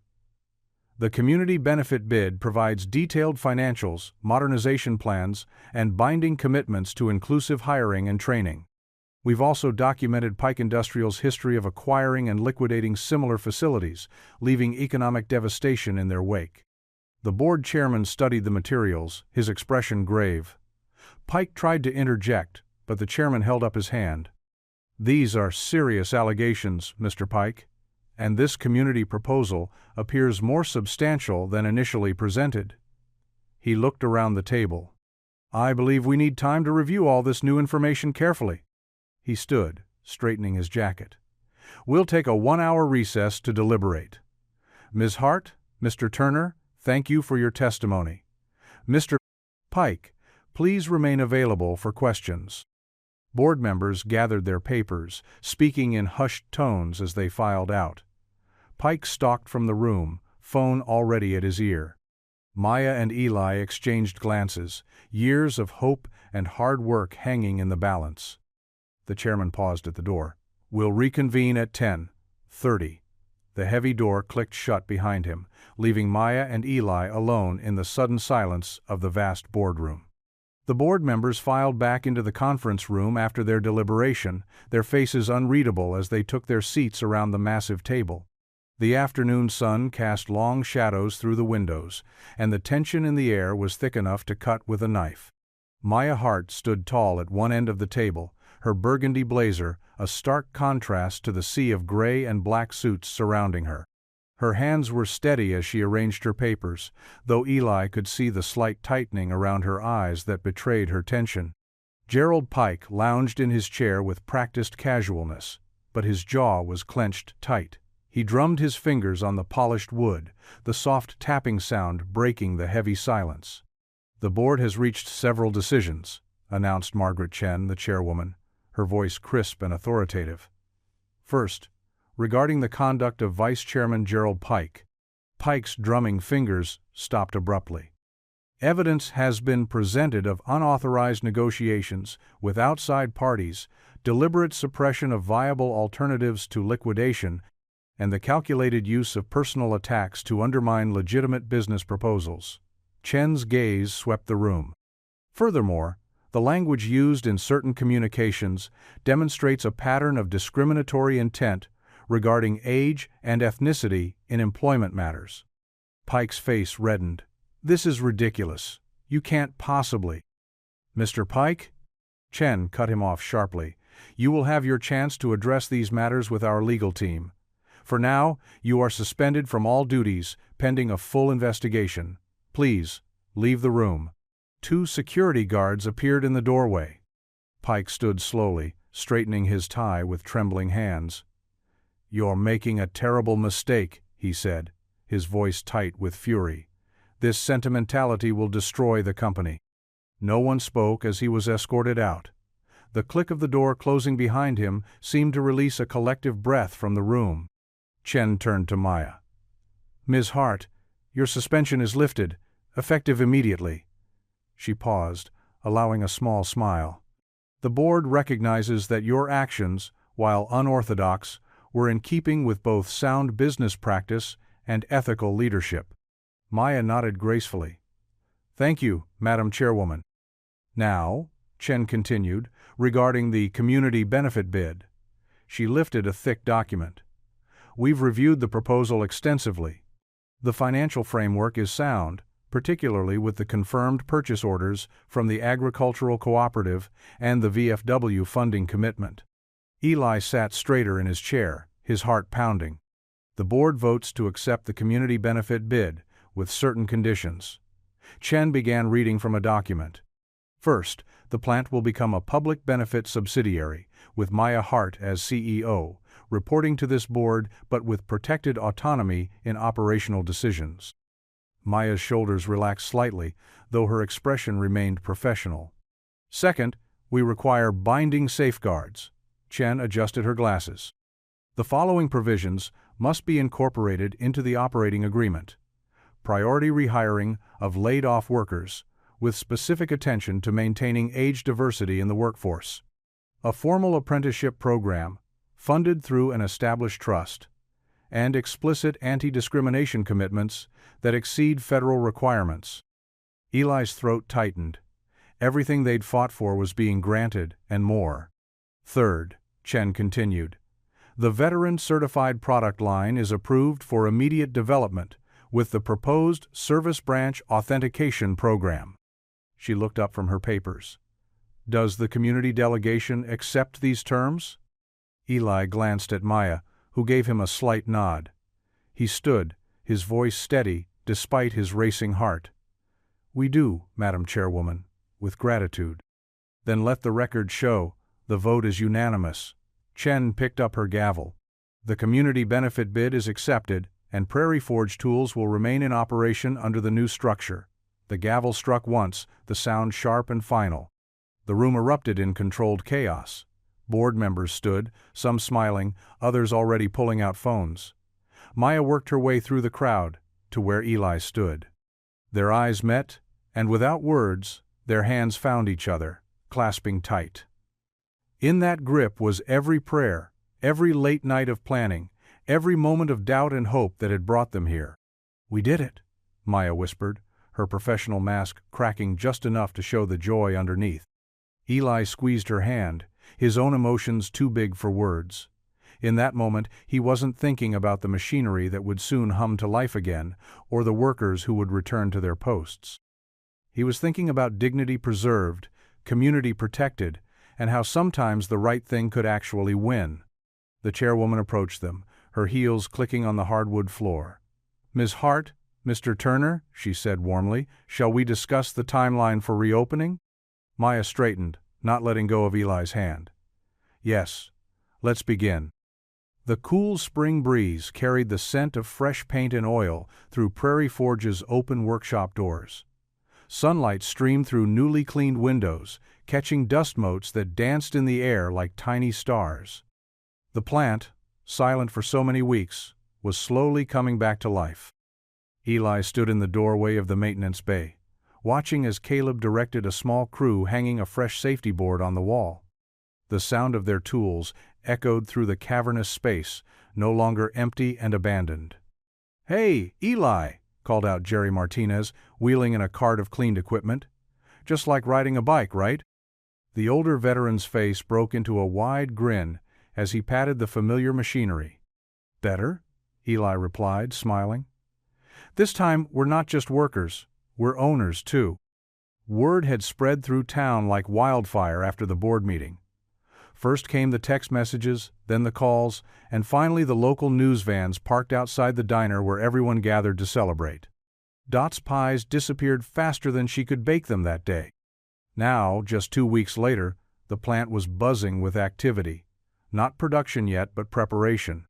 Former workers returned in waves, many still wearing their old work shirts with faded Prairie Forge logos, ready to help get things running again. Ruth appeared at Eli's side, clipboard in hand. "The first training schedule is posted," she said. 20 spots in the apprenticeship program, and 10 of them reserved for veterans. She beamed with pride. The VFW's phone hasn't stopped ringing. Across the floor, Miguel Ramirez and his daughter Sofia were carefully inspecting the assembly line. Sofia had grown up hearing stories about the plant where her father had worked for 20 years. Now she would be among the first apprentices, learning alongside the experienced workers who had known her since she was a child. "Remember what I taught you about the calibration sequence?" Miguel asked her. Sofia nodded confidently. "Check the alignment first, then pressure, then." The sound of their voices faded as Eli made his way toward the front offices. The halls still needed a fresh coat of paint, but the lights were on, and new computers sat ready on the desks. Through the window of what used to be the manager's office, he could see Maya talking on the phone, gesturing animatedly. She caught his eye and waved him in, wrapping up her call. "Yes, that's right. The veteran, certified line will be our first priority." "Thank you. We're excited too." She hung up and let out a satisfied sigh. "The first orders are already coming in. Seems like people like the idea of tools made by experienced hands." "How's your father doing?" Eli asked gently. Maya's expression softened. "I'm heading to see him now, actually. The new care schedule is working beautifully. He's more settled, knowing there's always someone familiar nearby." She gathered her coat and bag. "Want to come with me? I'd like him to hear the good news from both of us." The drive to Pine Valley Care Center took them past blooming dogwood trees and fresh spring grass. Maya hummed along to the radio, more relaxed than Eli had ever seen her. The weight of secrecy was gone from her shoulders. Inside the care facility, they found James Hart sitting in the sunroom, a book open on his lap. His silver hair caught the light, and his dark eyes, so like Maya's, turned toward them as they approached. "There's my girl," he said clearly, one of his good days evident in his smile of recognition. Maya sat beside him, taking his hand. "Hi, Dad. I brought someone to meet you. This is Eli Turner." "The maintenance supervisor?" James asked, surprising them both. "Maya mentioned you." "That's right, sir," Eli replied, pulling up a chair. "Your daughter and I have some good news about the plant." Maya squeezed her father's hand. "We did it, Dad. We saved Prairie Forge. The workers and the community came together, and we found a way to keep it running, better than before." James's eyes focused sharply. "Always knew you had it in you, baby girl. Just like your mother, she never gave up on anything worth fighting for." He patted her hand, then looked at Eli. "You take care of my daughter, you hear? She works too hard sometimes." "Dad," Maya protested, but her eyes were bright with unshed tears. They spent another hour with James, sharing stories about the plant and the town. When his attention began to drift, Maya kissed his cheek and promised to return soon. In the hallway, she wiped her eyes quickly. He hasn't been that clear in weeks. It's like he knew. Back at the plant, the afternoon shift was arriving. The parking lot slowly filled with familiar trucks and cars, their drivers carrying lunchboxes and thermoses just like always. But there was something different in their walks, their greetings, a new sense of pride and purpose. Inside, the first test runs were beginning. Machines that had stood silent through the winter now hummed to life under careful hands. The rhythmic clang of the press, the whir of belt drives, the hiss of pneumatic tools, these sounds built slowly into the working symphony they all knew by heart. Caleb stood at the main control panel, checking readings. "Everything's warming up, exactly like it should," he called out. "These old girls just needed a little love and attention." Workers moved with practiced ease through their stations, muscle memory taking over as they checked gauges and adjusted settings. Young apprentices watched intently, asking questions, taking notes. The future of Prairie Forge was taking shape before their eyes. Near the shipping dock, Dot arranged boxes of fresh work gloves and safety glasses. "Just like old times," she said to no one in particular. "Only better." The afternoon light slanted through the high windows, catching the new sign above the main floor. Prairie Forge Tools, community-owned, American-made. Below it hung the service branch emblems that would mark their veteran, certified product line. The familiar sense of metal and oil filled the air as the machines warmed up. This was no longer just a factory. It was a testament to what people could accomplish when they refused to give up on each other. Each whir and click of machinery seemed to whisper, "Welcome home." A small test batch of wrenches began moving down the line, the first products of the new era. Workers gathered to watch, their faces reflecting both pride and emotion as the tools took shape. These weren't just tools anymore. They were symbols of their victory, their unity, their future. The plant was awakening, piece by piece, station by station. The sounds of industry, once feared lost forever, echoed through the building like a heartbeat returning to life. The October morning sparkled with possibility as crowds gathered outside Prairie Forge Tools. Red, white, and blue bunting decorated the main entrance, and a makeshift stage had been set up near the loading dock. 6 months of hard work had transformed the plant from a silent ghost to a thriving workplace, humming with renewed purpose. Eli adjusted his tie. Ruth had insisted he wear one today, as he watched workers and their families filing into rows of folding chairs. Many faces he recognized from the church basement meetings during those desperate days. Now they wore proud smiles, their work uniforms crisp and clean for the ceremony. The podium stood ready, flanked by gleaming examples of their new product line. Each tool bore the distinctive Forge of Second Chances stamp, a rising phoenix wrapped around crossed wrenches. Caleb had spent weeks perfecting that design with the marketing team. 8-year-old Sofia Martinez bounced on her toes in the front row, clutching a polished wrench nearly as long as her arm. Her father Diego, one of their master machinists, kept a gentle hand on her shoulder. They'd chosen Sofia for the ribbon cutting after her drawing of the plant, complete with rainbow and stick figure workers, had won the employee children's art contest. Nervous? Maya appeared at Eli's elbow, elegant in a charcoal blazer, but with safety boots peeking out beneath her slacks. She'd made them part of her CEO uniform, a silent reminder of where real work happened. "For the first time in months, no," Eli replied, smiling. "Though Sofia might vibrate right out of her shoes before we start." The church choir assembled near the stage, their royal blue robes bright against the brick building. Dot Barnes stood among them, waving to catch Eli's eye. She'd insisted the choir be part of today's celebration. "Some occasions need a joyful noise," she'd declared. Ruth threaded through the crowd, clipboard in hand. She'd taken charge of organizing the ceremony while juggling her nursing shifts and coordinating the expanding care network for Maya's father. 5 minutes, she called out. "Everyone to their places." The autumn air filled with excited murmurs as workers guided their families to seats. Jerry Martinez, now head of the Veteran Apprentice Program, helped an elderly VFW member to a front-row chair. Near them, Mrs. Chen from the quilting circle dabbed her eyes with a handkerchief, her grandson's arm around her shoulders. He'd just started in the engineering department last month. Maya stepped to the podium, tapping the microphone.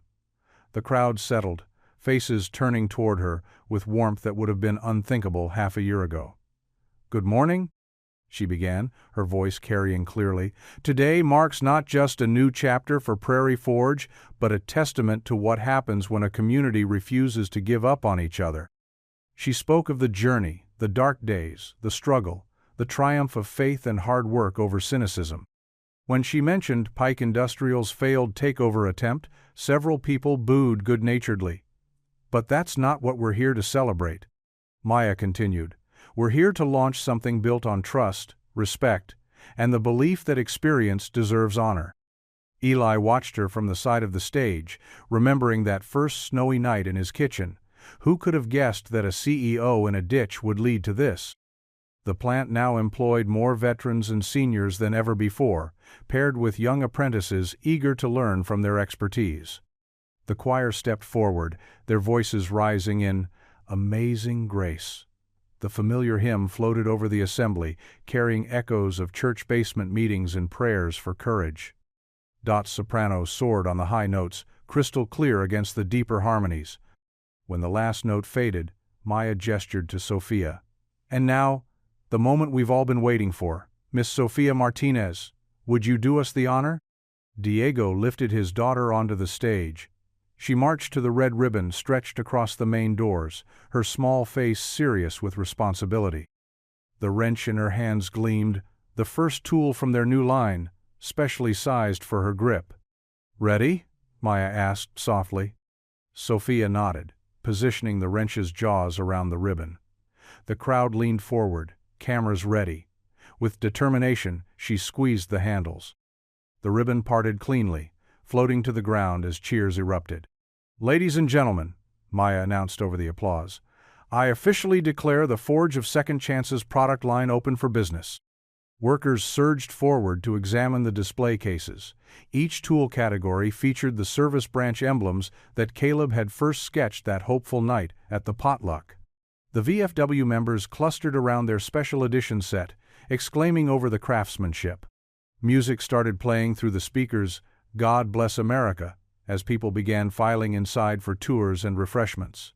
Sophia ran back to her father, brandishing her wrench like a trophy. Diego scooped her up, pride shining on his face. Eli felt Maya's hand brush against his as they watched the crowd. The touch sent warmth through his fingers, familiar now but still electric. They'd moved carefully these past months, conscious of appearances, but moments like this made his heart skip. The autumn breeze carried the scent of coffee and donuts from the refreshment tables. Laughter and conversation flowed around them as their unlikely family, workers, veterans, immigrants, caregivers, celebrated not just new tools, but renewed purpose. Maya's fingers found his again, holding on this time. Together they watched Sophia demonstrating her ribbon-cutting technique to a cluster of admiring adults, her wrench flashing in the morning sun. The autumn afternoon sun cast long shadows across Prairie Forge's main street as people spilled out from the plant's grand reopening ceremony. The sidewalks buzzed with energy, a stark contrast to the ghost town they'd become just months ago. Shop windows that had been papered over now displayed proud, open signs, and the constant stream of people moving between stores made the town feel alive again. Outside Henderson's Hardware, Mr. Henderson himself stood arranging a window display of Prairie Forge's new veteran-certified wrench sets. His weathered hands positioned each tool with careful precision, while his grandson, one of the plant's new apprentices, proudly explained the features to passing customers. "The grip is specially designed for people with arthritis or hand injuries," the young man demonstrated to an elderly veteran. "We tested it with feedback from the VFW members."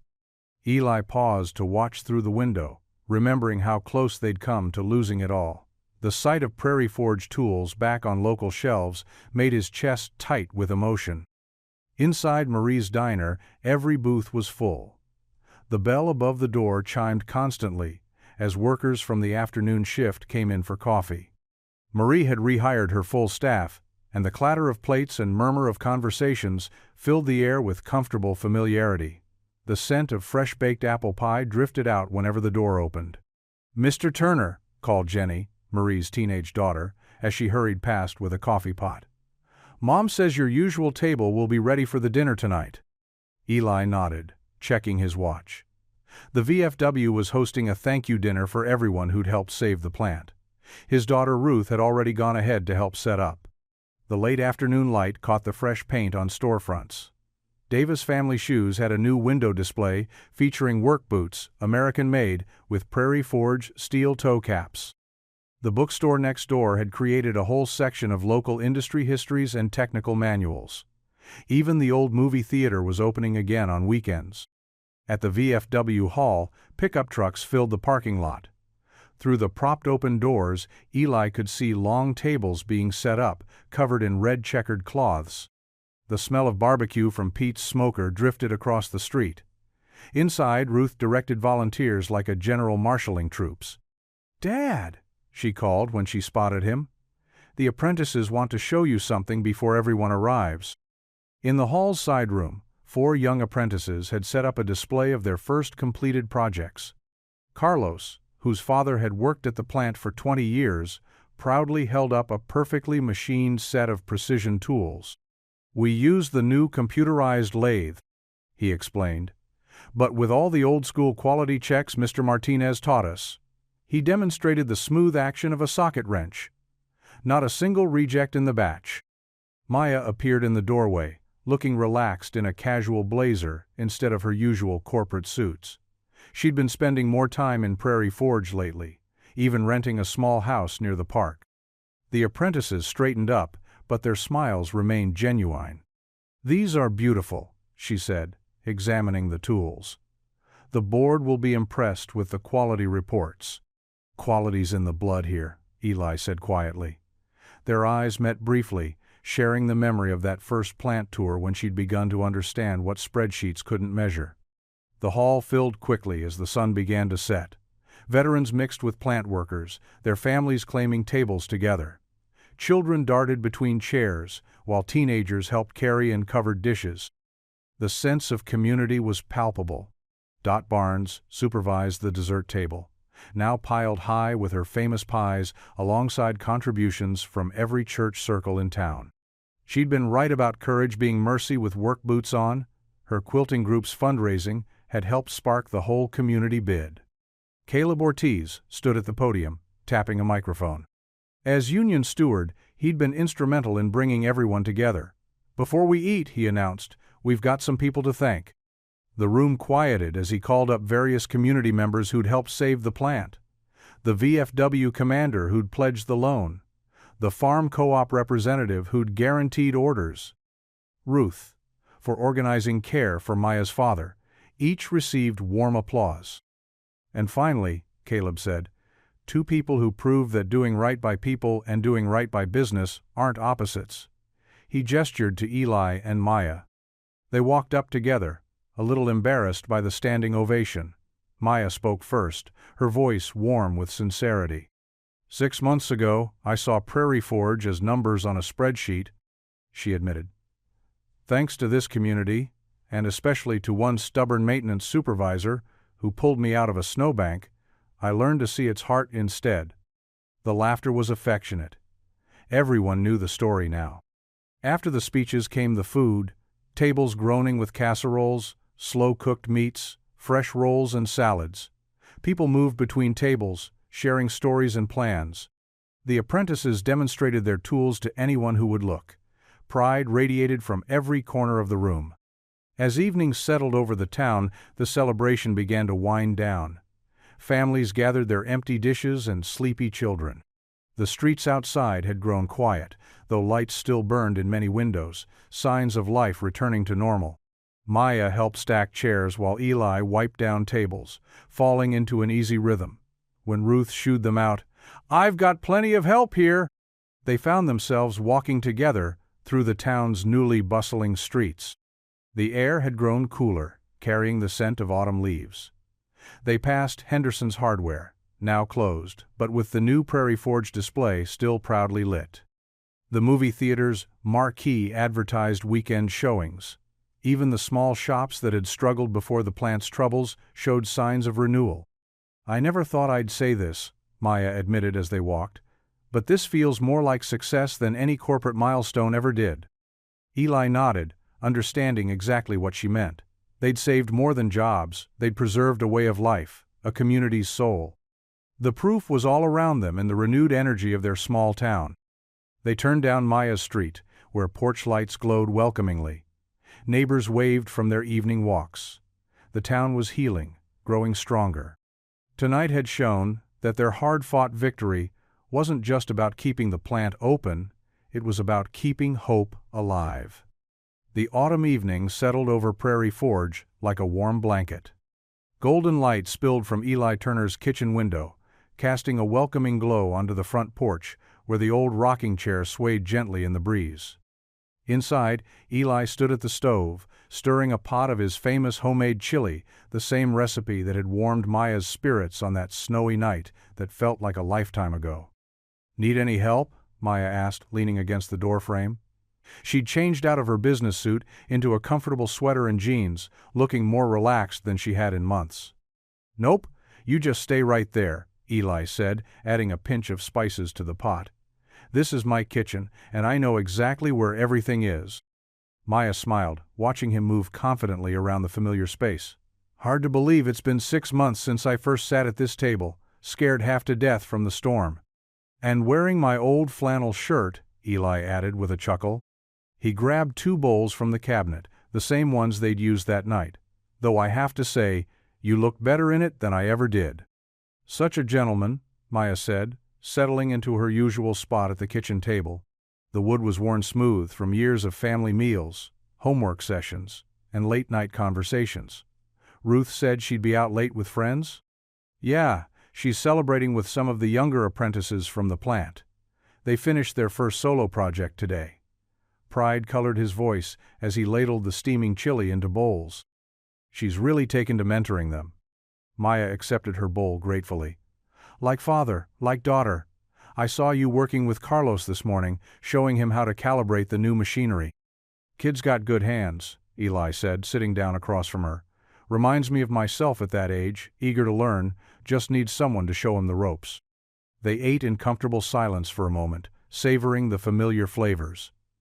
Through the window, they could see lights coming on in houses down the street, families settling in for dinner just like them.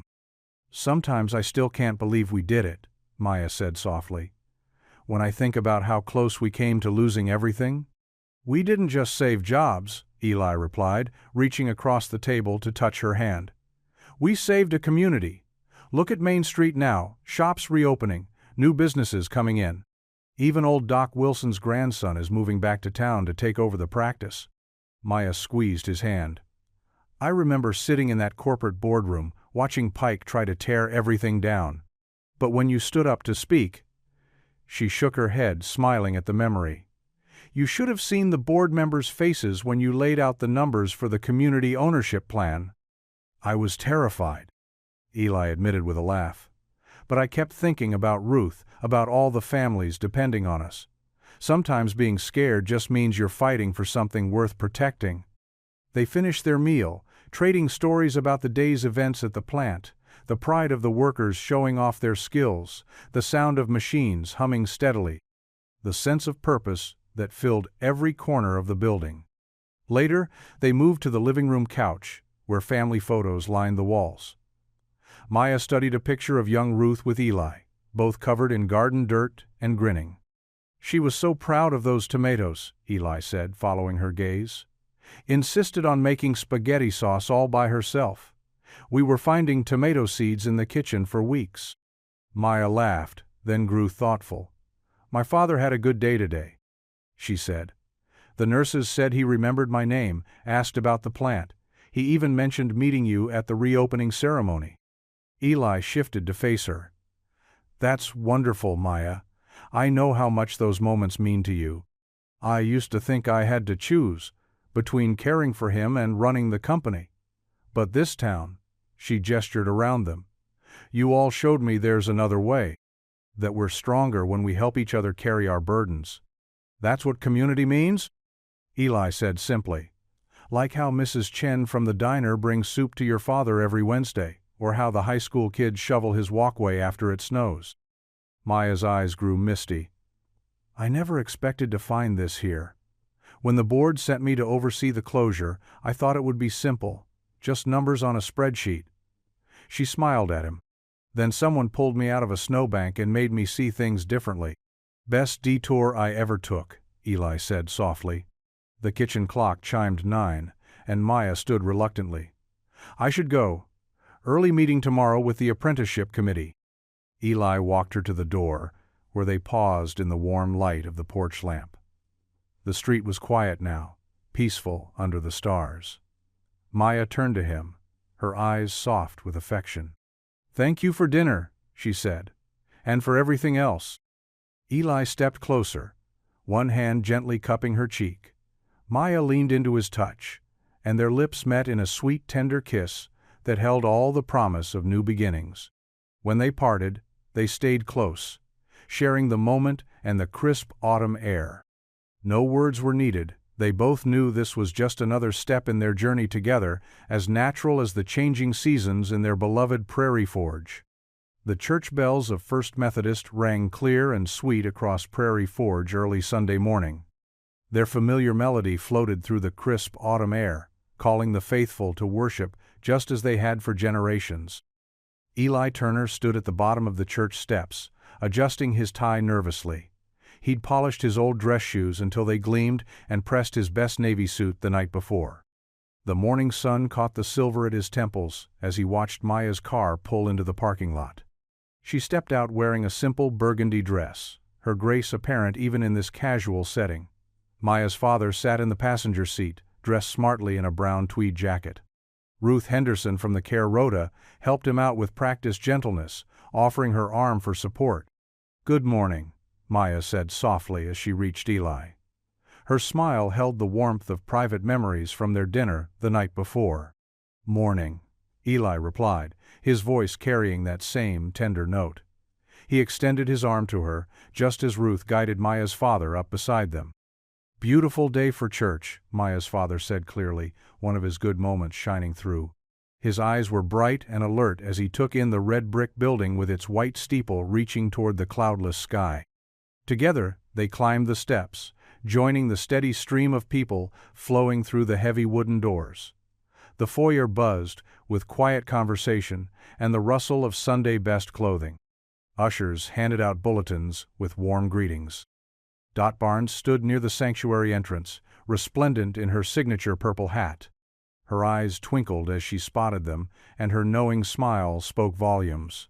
Well, if this isn't a blessed sight, she said, reaching out to clasp both their hands. About time you two joined us together. Maya's cheeks colored slightly, but she squeezed Dot's hand back. Thank you for saving us seats, she said. Right up front where I can keep an eye on you, Dot winked, leading them to a pew near the altar. Ruth settled Maya's father carefully beside them before slipping into place herself. The sanctuary filled quickly, morning light streaming through the stained glass windows and painting rainbow patterns across the worn wooden pews. The choir filed in, their robes a sea of deep blue. Dot gave them one last smile before joining her fellow singers. Pastor Wilson stepped up to the pulpit, his weathered face breaking into a warm smile as he surveyed his congregation. Good morning, family, he began, his rich voice filling the space. Today we're going to talk about restoration. Eli felt Maya's hand slip into his as the pastor continued. In the book of Joel we read, I will restore to you the years that the swarming locust has eaten. Now, some might say that's just about crops and harvests. But I believe it speaks to something deeper, about how God can restore what seems lost, rebuild what's broken, and bring new life from what appeared dead. The words settled over the congregation like a gentle rain. Several heads nodded, and more than a few eyes grew misty. The pastor's gaze swept across the gathered faces, lingering briefly on Eli and Maya. "We've seen that kind of restoration right here in Prairie Forge," he continued. "In our factory, in our community, in our relationships. When we thought all hope was lost, God had other plans." Sometimes, restoration comes through unlikely partnerships, through people willing to see past their differences and work together for something greater than themselves. Maya's father reached over and patted her hand, a moment of clear recognition lighting his features. She blinked back tears, squeezing both his and Eli's hands. The sermon touched on themes of faith, perseverance, and the power of community. Each word seemed to resonate with their recent struggles and triumphs. When Pastor Wilson concluded with a prayer, there wasn't a dry eye in the house. Dot's voice rose clear and strong as the choir began to sing, "Great is thy faithfulness." The congregation joined in, their voices blending in harmony. Sunlight poured through the stained glass windows, casting jewel-toned shapes across the altar and the faces of the worshippers. Maya's father sang every word from memory, his voice steady and sure. Ruth stood beside him, ready to help if needed, but in this moment he was fully present, fully himself. The colors from the windows danced across their faces, ruby red, sapphire blue, emerald green, as the music swelled around them. Eli and Maya stood close together, their voices joining the chorus. The morning light wrapped around them like a blessing, warm and bright with promise. The old hymn's words about God's faithfulness, about morning by morning new mercies they saw, seemed to tell their own story of restoration and renewal. The stained glass windows glowed like gems in the mounting sunlight, their colors growing more vibrant as the morning advanced. The entire sanctuary was bathed in this kaleidoscope of light, transforming the simple space into something magnificent. As the congregation lifted their voices in the final verse, the sunbeams seemed to dance with the music itself, a visual symphony accompanying their song of praise. The autumn afternoon sun cast long shadows across Eli's front porch as he and Maya settled into the old wooden swing. The chains creaked softly with each gentle push of Eli's foot against the weathered floorboards. Down the street, children's laughter rang out as they played kickball, their energetic shouts echoing between the neat rows of houses. "Remember when these streets were so quiet?" Maya asked, watching a young girl in pigtails sprint toward home base.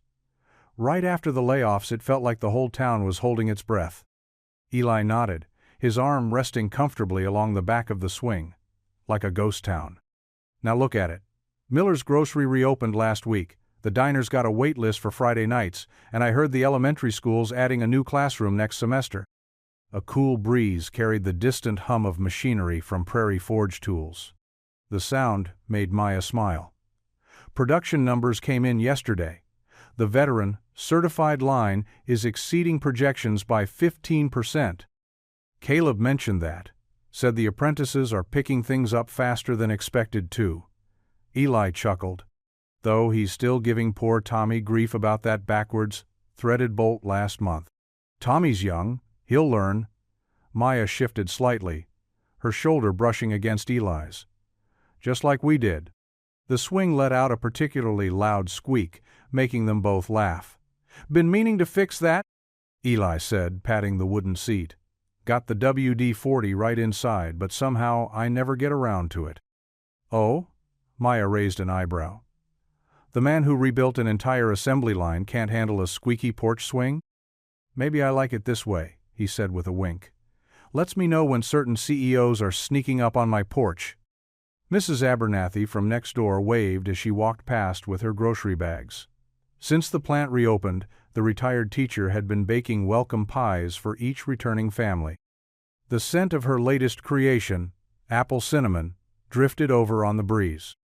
"You know what gets me," Maya said after a while. "How everyone pitched in. The VFW with their loan, Dot's quilting circle raising funds, Ruth organizing that care schedule for Dad." Her voice softened. "He's having more good days lately. The routine helps." Eli watched a pair of teenagers bike past, tool belts hanging from their handlebars, apprentices heading home after their afternoon training. That's what community means. looking out for our own. I didn't understand that at first, Maya admitted.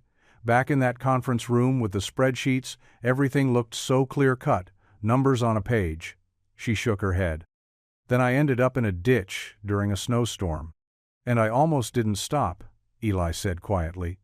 Almost drove right past, thinking it was just another rich person who'd learned their lesson about back roads. Maya turned to look at him, her dark eyes warm. But you did stop. That's who you are, Eli Turner. That's who this whole town is, people who stop to help, even when they've got every reason not to. Down the street, Mr. Chen from the hardware store was showing his grandson how to repair a bicycle chain. The boy's face lit up when the pedals finally moved smoothly. The sight made Eli smile, remembering similar moments with his own father. 6 months ago, I thought everything worth saving was already gone, he said. The job, the security, the future I'd planned. Turns out I just couldn't see far enough ahead. A train whistle sounded in the distance. Another shipment of Prairie Forge tools heading out to meet growing demand. The sound carried pride now, not the melancholy of the layoff days. Maya leaned against Eli's shoulder, her presence warm and solid. Sometimes the best view comes after the hardest climb. The setting sun painted the sky in shades of purple and gold, its light catching the windows of the plant in the distance. Smoke rose steadily from the stacks, and cars filled the parking lot. Second shift arriving as first shift headed home. Along Main Street, shop lights winked on one by one, and the marquee of the renovated movie theater glowed to life. Children began heading home for dinner, their ball game finished. Parents stood in doorways calling names, screen doors slapped shut, and the evening settled into its comfortable rhythm. Through it all, the steady heartbeat of machinery continued. A promise kept, a future secured. The porch swing creaked again, but neither Eli nor Maya moved to fix it. Some things, they'd learned, were perfect just as they were. What would you do if you were in their place? Comment your answer below, and let's see how you'd rewrite the ending. If you thought this was just the beginning, you're right. Click through and see where the story takes you next. If you enjoyed the story of Eli Turner, I handpicked the next story that you will enjoy. Please don't miss this one. Click here to watch it.